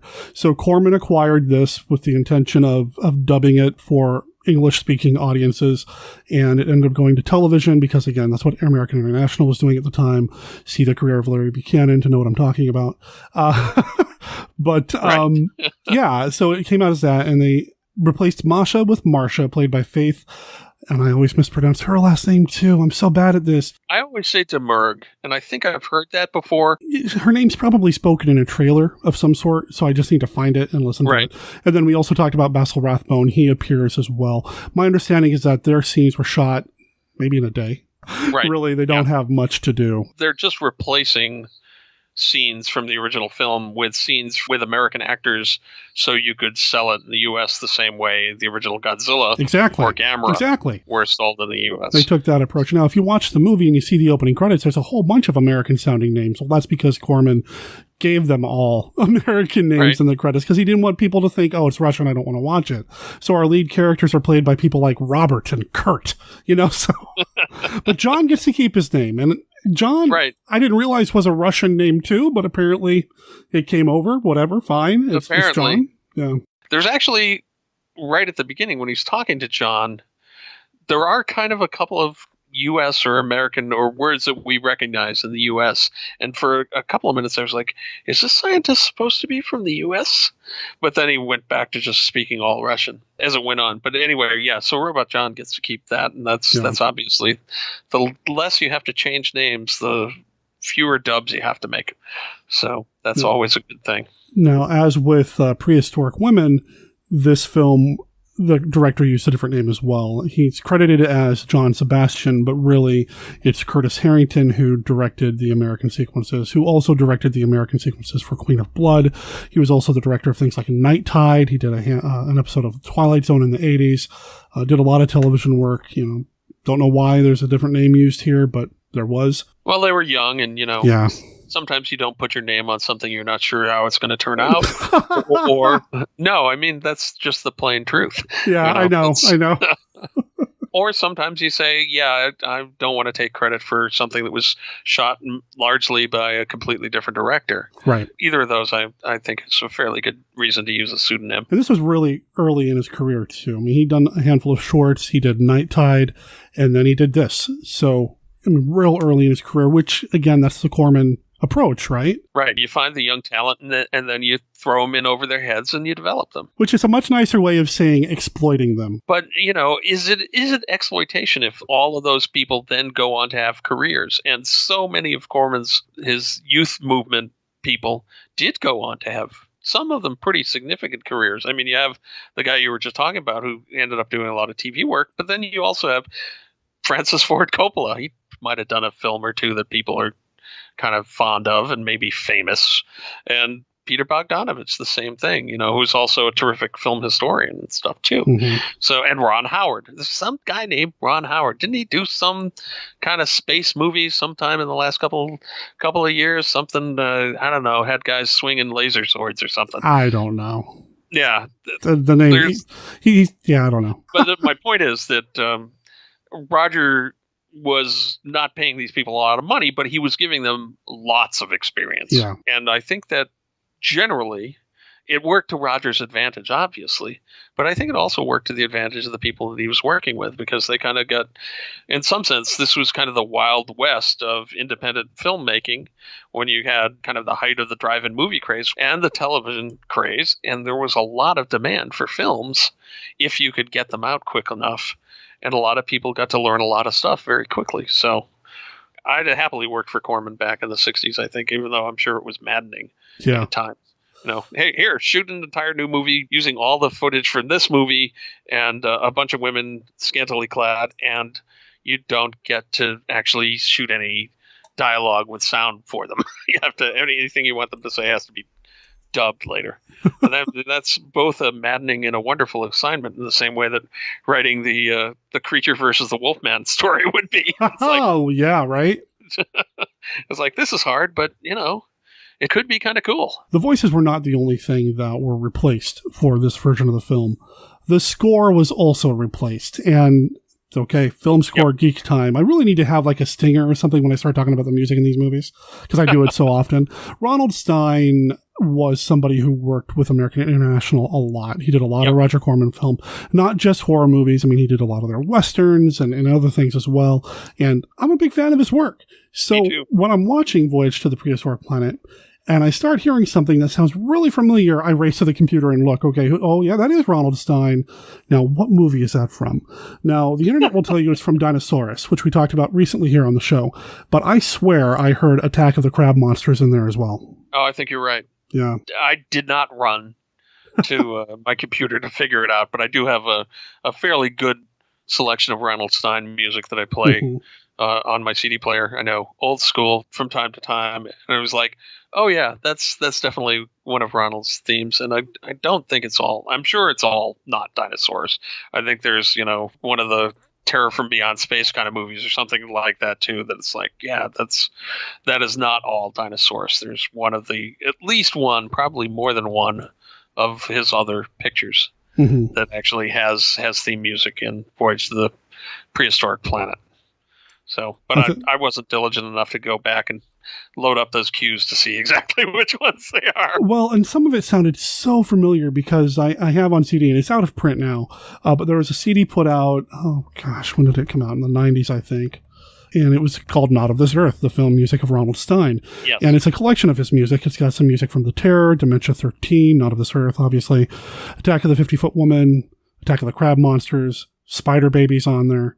Right. If you can get your hands on this album, I recommend it because you do get to hear Lon Chaney singing the Spider Baby song as well as a little bit of his rehearsal. Yeah. His rehearsals in there too. It's a great album, and I used to play the heck out of it. Yeah, I think it's Not of This Earth that maybe has a chunk of music in the thing. But because I have that album too, and I'd have to go back and check. But it works. I mean, you know, Yeah. it's and he gets a screen credit for it too. He does get a screen credit, unlike a lot of the people who composed the quote-unquote stock music that Universal appropriated or reused over and over and over again. A lot of times they didn't get all the credit. But at least Corman and company gave Stein credit when they reused some of his music, which, again, it's a common practice with some of these lower-budget productions, right? I mean, even we were talking about Creature from the Black Lagoon earlier. Even that, some of the music in those three films, those creature films, came from other sources or ended up going into other films. Right, so, absolutely. You know, it's a cost-saving thing. I doubt they had Ronald Stein write anything original for Prehistoric Planet, but, you know, it's comforting, and it's something that when I hear the music, I'm like, okay, I think that's Stein. I better double-check because now I feel warm and fuzzy. I've got a familiar friend along for the ride here, you know? I felt exactly the same way. It's funny because of the way I watched them this time. I watched the American versions first, and then I watched Planeta Bur, the original Russian version, last. And so when we got to Planeta Bur, I was like, oh, I'd forgotten there's actually a little jaunty Russian theme song in Planeta Bur. Right. And John the Robot actually it's not kind of a theme song, but there's a point where they actually use him like a big MP3 player. It's like, John, sing your song. And Robot John plays this kind of symphonic number that one of the characters had been whistling before. So I'd forgot there was kind of interesting use of music in the original film, all of which has been replaced in the Corman versions, and not unjustly. I mean, the song, which gets literally sung twice during the film, once right at the end and once kind of in the middle montage of the film, is kind of like, oh, okay, what an unfortunate choice. I'm not saying the song is necessarily bad. It's just, how did we get an hour into this film without any actual singing going on, and now suddenly we're getting singing? It's like from the 70s Godzilla films, where suddenly there would be a Jet Jaguar song in the middle of the film. And you're like, oh, okay, all right. I guess they wanted to sell some 45s. But that's true. That's true. And with the original Russian version, too, I mean, who knows? It has a very propagandish kind of feel whenever it's introduced. And anyway, Ronald Stein's there. The music definitely is, the song is definitely kind of high on the list of why this seems like it has propaganda elements, because the song is about glorious exploration and how you're bringing glory back to the Soviet Union or something like that. Oh, okay. All right. I could have done without the song. Even if you just choose the music, that would have been fine. And Robot John does not sing the song. I should make that really clear. No, that would be weird. That would be weird. That would be bizarre. Robot John sings. His singing is actually playing a symphony. So in addition to his computing power, he's basically your iPod of the time too, which is cool. I'm good with that. So hearing Ronald Stein on Voyage of the Prehistoric Planet, it's kind of nice. Yeah, I really appreciated it, and it does give even more kind of sci-fi rompiness to the film. Yes, because it is Ronald Stein as opposed to like this symphonic thing that the Russians were doing. Right. There's an insert shot when one of the men shows another one of the men a picture of his children. I believe that was reshot for the American releases. I know it was in Prehistoric Women. I don't remember seeing it in Prehistoric Planet, but it's a different picture, I think, isn't it? Is it? I did not notice that detail when I was watching this. I think it's a different picture. One character has newborn babies at home. Right. And there's 3 of them. And so he numbers them 1, 2, and 3. He doesn't give them names because with triplets, it's easier with numbers. Right. Okay. Yep. Well, you hope by the time he gets home, maybe they'll actually give them real names. But, for all I know, in Russia, names are numbers sometimes. It's like Ichi in Japan, which is number one, becomes Ichiro, which is number one son. So in some sense, some cultures do have, you are Ichi is the first one, and then the next one is the one after that, and so on. And so I suppose it could be that in Russia, having kids named 1, 2, and 3 might be normal. Right.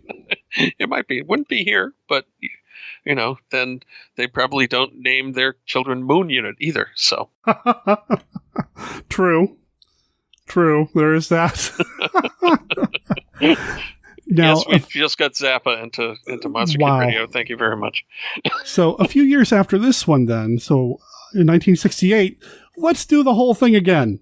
Yep. Except this time we're going to cut even more out and put even more new stuff in. Voyage to the Planet of Prehistoric Women, which is a mouthful to say. Right. And the only thing that I can think is that in 67, Hammer did release their film Prehistoric Women. So is there a chance they named this Planet of the Prehistoric Women to maybe play off of that? Boy, I suppose it's possible. But there may be, the commentary guys had no idea why they did it. And I was thinking, maybe I should dig up my Corman bio, and then I completely forgot to do it before we were looking to see if there was some reason for this.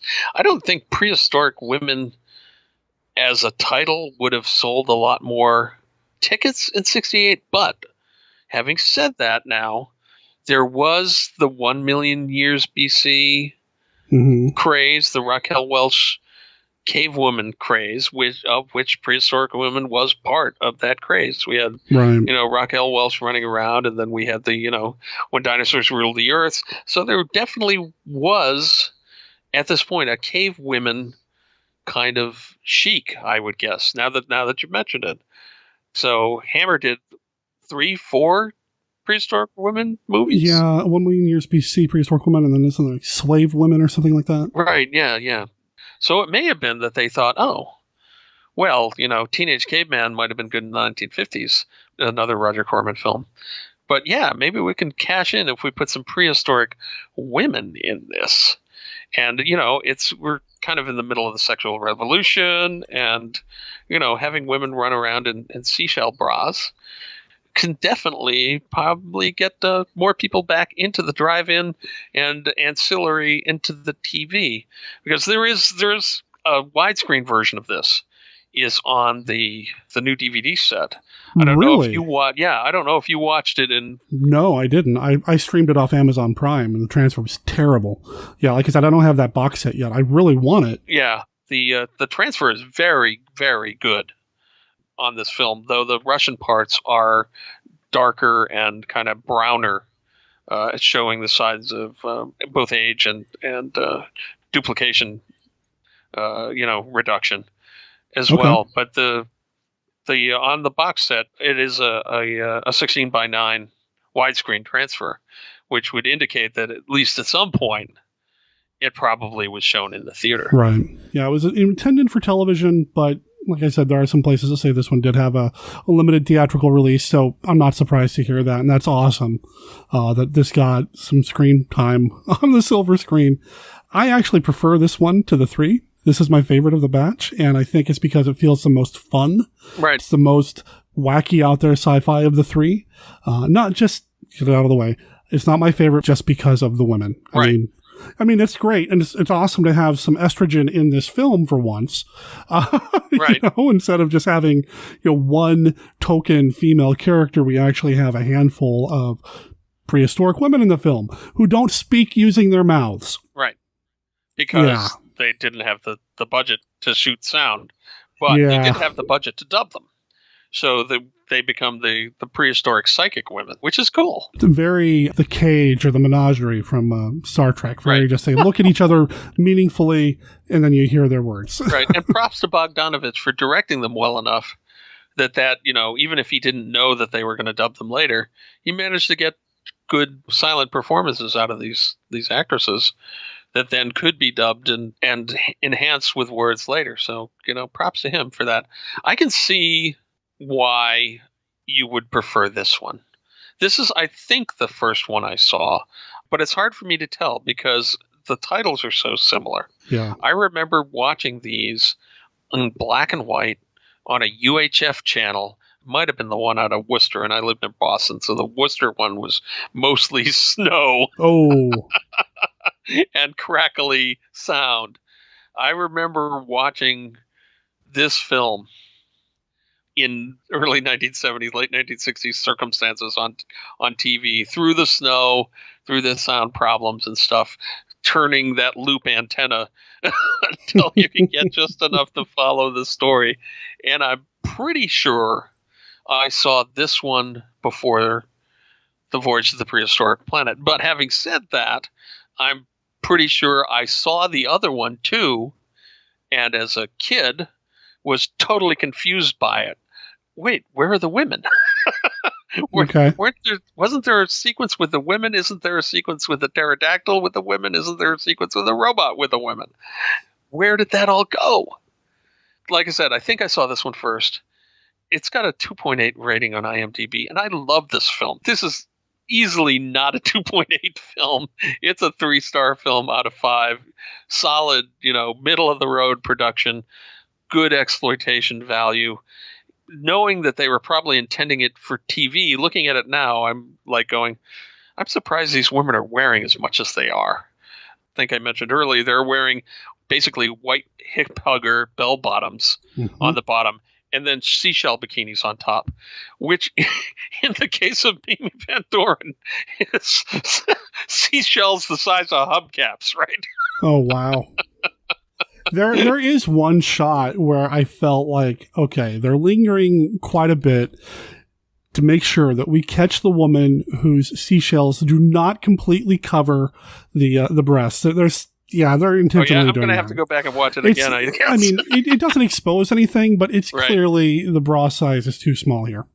Well, as a kid, the fact that there were hot chicks in it definitely was an attraction for this film for me. I mean, it's the 1960s, hot chicks in films, awesome. So, from the exploitation standpoint, clearly they knew what they were doing. And I'm sure that got them more eyes on TV and more eyes in whatever limited theatrical release they might have had. And it'd be interesting to compare the full screen versus the widescreen version and see if there's clipping at the top and bottom, or if they actually pan and scan the one you watched, because I didn't have time to do that, and maybe I do have time later. But it's hard to watch bad prints after you've watched a really good print. And the print of this on the DVD set is really good. Really good. Right on. So it has some judder, it has some issues. It's not like it's a fully restored edition by any means, but it looks probably as good as it ever did in terms of seeing it on drive-in or TV when it originally shown. This one does take a complete turn. It's not just a remake with, or not even a remake, but a revisiting with the new, the dubbing. It's a completely different story. It is and it isn't. I mean, there's still some elements. The Space Explorer story is still the same story. It's just been cut down so much to make room for this other stuff going on. Right. There's the whole other story, including these women. And because they're shot in different countries, in different blocks, political blocks at the time, the two sides, the women and the astronauts, can never actually be in frame at the same time. Right. But through really clever cutting and filmmaking, they almost seem like they are a number of times during the film. And props to Bogdanovich and company for managing to pull that off. There's a point where we talked about where the characters are underwater in the original Russian film, and the prehistoric women are underwater watching the Russians and kind of keeping tabs on them as they explore, but they remain unseen. So they're kind of near misses, which make it really interesting. Yeah. But then they've also, in addition to having the kind of the storyline of the prehistoric women, they've also amped up things that, as we noted, were maybe kind of little elements that were maybe implied in the first one, like the psychic element.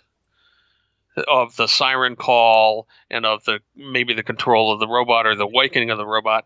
Psychic elements are really played up in this, and I noticed this especially when the last thing I watched before we started recording was the commentary version of this film. Mm-hmm. And as I was watching that, even though they weren't always talking about what was going on screen, it was suddenly like, oh, look what they did there. That's kind of really clever. That's like they're kind of implying that the women are connected to the planet of storms and that they have control over kind of a lot of the weather and the elements and that kind of stuff. That's really kind of an interesting set of choices for this.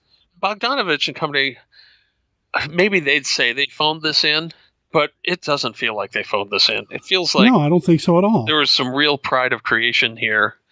They could have done a lot less and still gotten away with it. But they didn't. I agree. They didn't. They did recreations of the prop of the giant pterodactyl. Yeah, and I like the element that they brought into play regarding the pterodactyl and how the women refer to the pterodactyl as their god. Yeah. Really cool that they call him Terra. Now, okay, this was the last one that I watched, and I finished watching it this morning. Might not have had enough coffee in me at the time, but they kept saying Terra, and I kept thinking, Terra? That's Earth. Why are they using an Earth word? No, it's Terra from pterodactyl, you idiot. The P is silent. Yeah. Yeah. But they recreated that prop, which is an actual puppet in the original film, and they recreated it. I think the credit for that probably goes to Hua Chang, who was listed as special props, which I'm thinking is the robot recreation and the pterodactyl recreation. And he's more than likely, yeah. He's a fairly well-known special effects guy. He worked on, just checking here, The Time Machine, Land of the Lost, A Voyage to the Planet of Prehistoric Women. Star Trek, the TV series Star Trek is one of the other things that he worked on.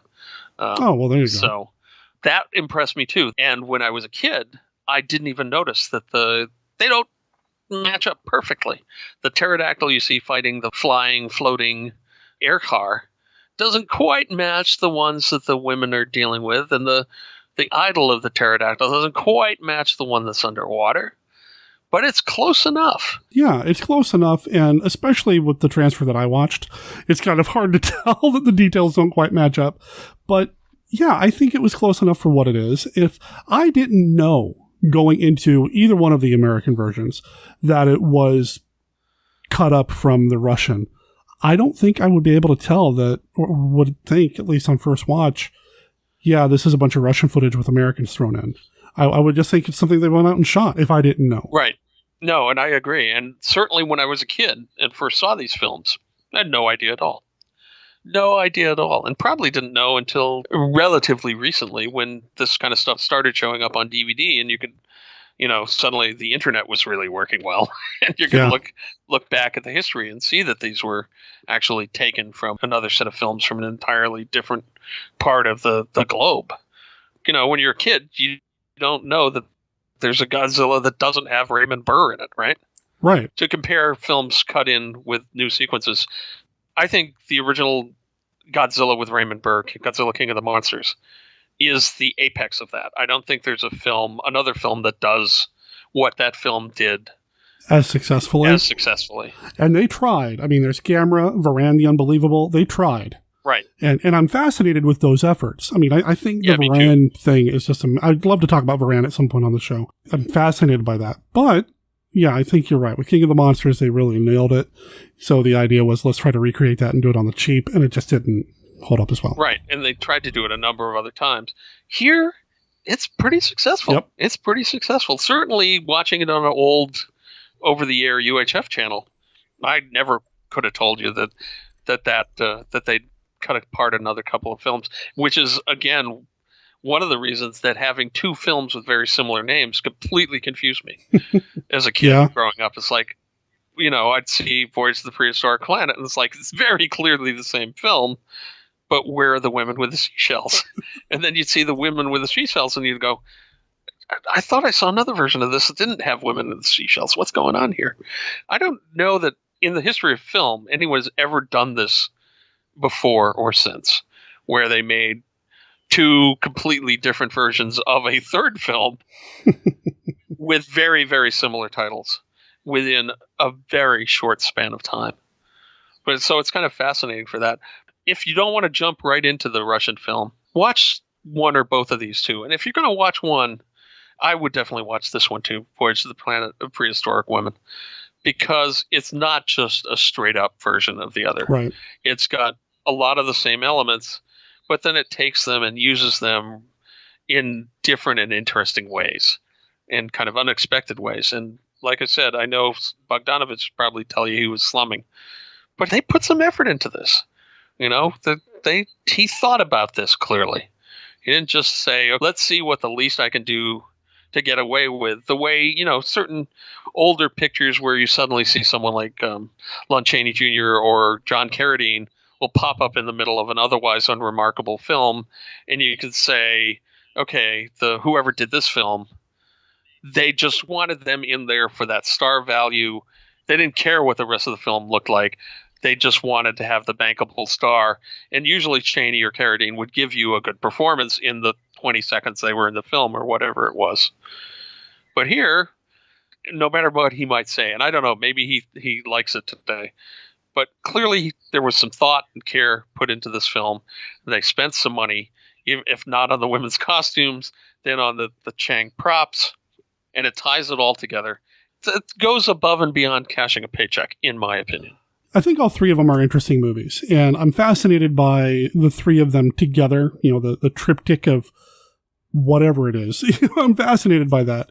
And I think it's something that, like I said, I've got that set on my wish list, man. That's why I'm really glad that they put this out recently, that they brought it out, and that they have the original Soviet film on it as well. The print of Voyage to the Planet of Prehistoric Women is really, really good. And when you combine that with an excellent print of Planeta Bur, the set is worth it for those two alone. Plus you get 2 extra films, even if one of the extra films is just a remake of the other 2. It's weird. It's like a 2-film box set with 4 versions of the films. Right. But again, I'm fascinated by that. Watching them all in very compressed period of time has really been kind of a fascinating thing to do. Highly recommended. I highly recommend these. Like I said, in the show notes over at monsterkidradio.net, there's a place for you to order your own copy, and it's less than $12. So check it out, and I'd love to hear what you guys and gals think of it. Drop me an email or call in a voicemail or put something together for me, and let me know what you think. I think you'll dig it. Yeah, excuse me. If you aren't sick of what Stephen D. Sullivan has to say about things, you can find him online at his website, which hopefully will be up and running here soon. But in the meantime, Cushing Horror. You can see part of it. Yeah. What are the URLs? One more time. The URLs are stephendsullivan.com or sdsullivan.com. And Stephen is spelled out with a PH, like Stephen Strange, not like Steve Rogers. Which one would you love Steve Rogers. Yeah, which one do you prefer? Cap is one of my all-time favorite heroes, period. Doctor Strange is right up there, too. But Cap, man. Okay. How can a skinny asthmatic kid not identify with a guy who's a skinny asthmatic who gets a super soldier serum and then goes on to fight Nazis and do right by his country, even in tough situations? I love Steve Rogers. He's one of my favorite superheroes. And here we go back to what we were talking about before I hit record. So before we go too off topic, I'll make sure there's links in the show notes to Steve's websites as well.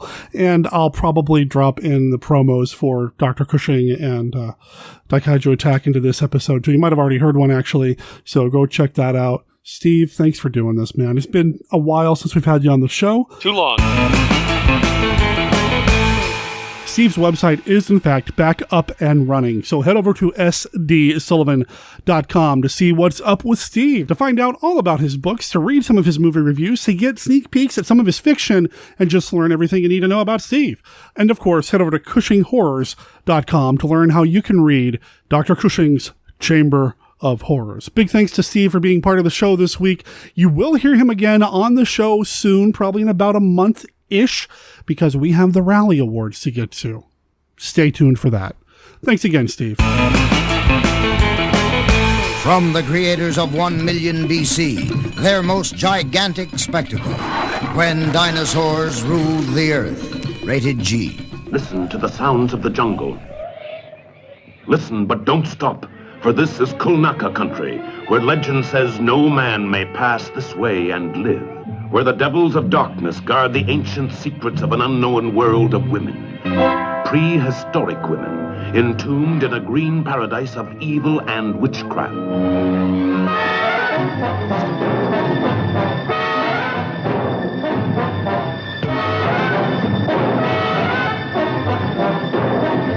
Why did you come? I can only believe the fates brought me here. And they brought you to me. Kari, the Amazon queen who rules her secret kingdom with primeval cruelty. Saria, the fair-haired one, the slave of Kari and all her wicked entourage. But your men, where are they? They are no longer men.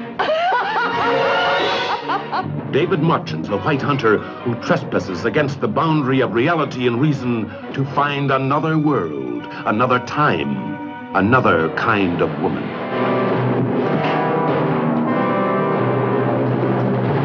I am queen here. I will not be denied.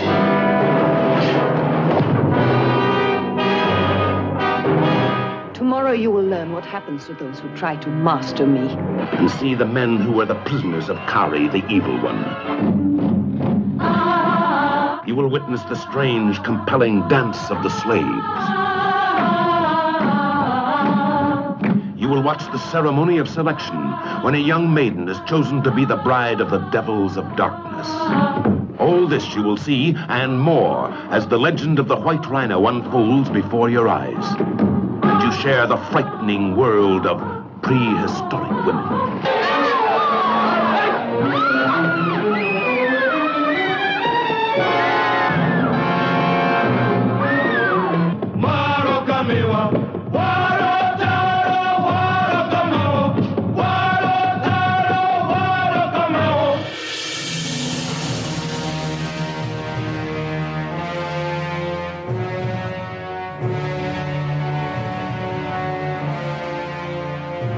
It's 1966. The space race is on. The Cold War is heating up, and giant monsters are destroying Japan. Dai Kaiju Attack, the serialized giant monster story. Presented free every week on daikaijuattack.com and sdsullivan.com. Become a member of the Dai Kaiju Attack group on Facebook. Join the action today. That brings us to the end of this episode of Monster Kid Radio. I want to thank you for listening and, well, being part of the Monster Kid Radio experience. Thanks for downloading the show. Thanks for retweeting tweets and sharing posts on Facebook and shouting about the show on random street corners or whatever. I just appreciate you spreading the word. If you haven't done so, please consider leaving us an honest review in the iTunes store. We really do appreciate that. It helps us out with whatever iTunes algorithms there happen to be. Is it even called the iTunes store anymore, or is it just Apple Podcast? I really don't know, because I spend all my time working on the show and I don't really anyway, thank you for your support. That's what I'm getting at. You can head over to monsterkidradio.net to learn everything you need to know about Monster Kid Radio, all of the information that we've talked about here on the show, any links that we've talked about or websites or anything like that. You can find out where those links lead, where those websites are, in the show notes of this episode. You can also find the previous 414 episodes, the archived episodes about the Monster Movie Madness Tournament. Everything's there, including our contact information. If you have any comments about this episode or anything else we've talked about here on the show, or you just want to talk about classic monster movies, you know I'm all ears. Give me a call. Our voicemail line is 503-479-5657. That's 503-479-5MKR. Or you can just shoot me an email at monsterkidradio@gmail.com. You're also going to find links to our YouTube page, which I promise is going to start getting some action here very, very soon. Links to Professor Frenzy and Dr. Tongue's I Had That Shop. Links to Amazon, where you can actually buy the movies that we talked about in this episode of Monster Kid Radio. And there's still time for you to vote in the Rondo Awards, so I'll make sure there's a link to that as well. RondoAward.com will take you to the homepage for the Rondo Hatton Classic Horror Awards. You have until April 21st to get your ballot in. I've talked about it a lot here on the show about how you can vote. I even have a how you can vote video up on the YouTube channel over at Monster Kid Radio's YouTube on YouTube channel. Check that out if you have any questions. Monster Kid Radio is up for Best Multimedia, and of course, I thank everybody who's supporting me by helping me get onto the ballot and throwing a vote my way. We're also really pushing to get Kyle Yount in the Monster Kid Hall of Fame. He is the man behind the Kaiju Cast. I've gushed about this show quite a bit recently as well. Bottom line, Kyle Yount, 10 years of the Kaiju Cast, panelist at multiple conventions across the United States, filmmaker, documentarian, one heck of an interviewer, and even kind of sort of organizes trips to Japan for the listeners of the Kaiju Cast. It's kind of informal, but they do have listener trips. Kyle deserves to be in the Hall of Fame as far as I'm concerned. So please head over to rondoaward.com to learn how you can vote, or just simply email taraco@aol.com. That's TARACO @AOL.com and say Kyle Yount for Monster Kid Hall of Fame and anything else you want to vote for from the ballot. I'm really excited to see who wins this year in the various categories. You know, this week we had a familiar voice on the show in the form of Stephen D. Sullivan. Next week, we're going to have a new voice on the show, somebody who's never been on the show before, but I wanted to have him on for quite some time. His name is Mike Bogue. He's a huge monster movie fan, and I mean literally, he loves movies with huge monsters in them. But he's also a writer, an author, nonfiction and fiction, and just one heck of a nice guy. So he's going to be joining me next week. He and I are going to break down what our top 3 favorite big bug monster movies are, and those of you who know me probably know what my number 1 is going to be. But come back next week to find out what numbers 2 and 3 are going to be, and what Mike's are going to be. I had a great time chatting with Mike, and I think it's going to turn into a good conversation once I edit it and do everything I need to do to it to put it out to you next week in episode 416. Big thanks again to everybody who contributed to this week's show. Dr. Tongue, Mark Peterson is the man. Kenny, thank you for your Famous Monsters of Filmland segment. I know you were feeling a little under the weather earlier this week, so I'm amazed that you got it done. So thank you so much. And of course, Professor Frenzy's bedtime stories are a lot of fun. That segment, by the way, that's owned by Professor Frenzy. He owns the copyright to that bit. The Underwater Bosses, they own their music. The rest of the original content here on Monster Kid Radio by Monster Kid Radio LLC is licensed under a Creative Commons Attribution Non-Commercial No Derivatives 3.0 unported license. Like I said, that doesn't apply to the song KGB Tsunami. That belongs to the Underwater Bosses. It's from their album Aqua La Vista. You can find them at underwaterbosses.bandcamp.com. Check them out and let them know that Monster Kid Radio sent you. My name's Derek M. Cook, and I'll talk to everybody next week. Спасибо за внимание. Я поговорю со всеми на следующей неделе. Меня зовут Дерек М. Кох. До свидания.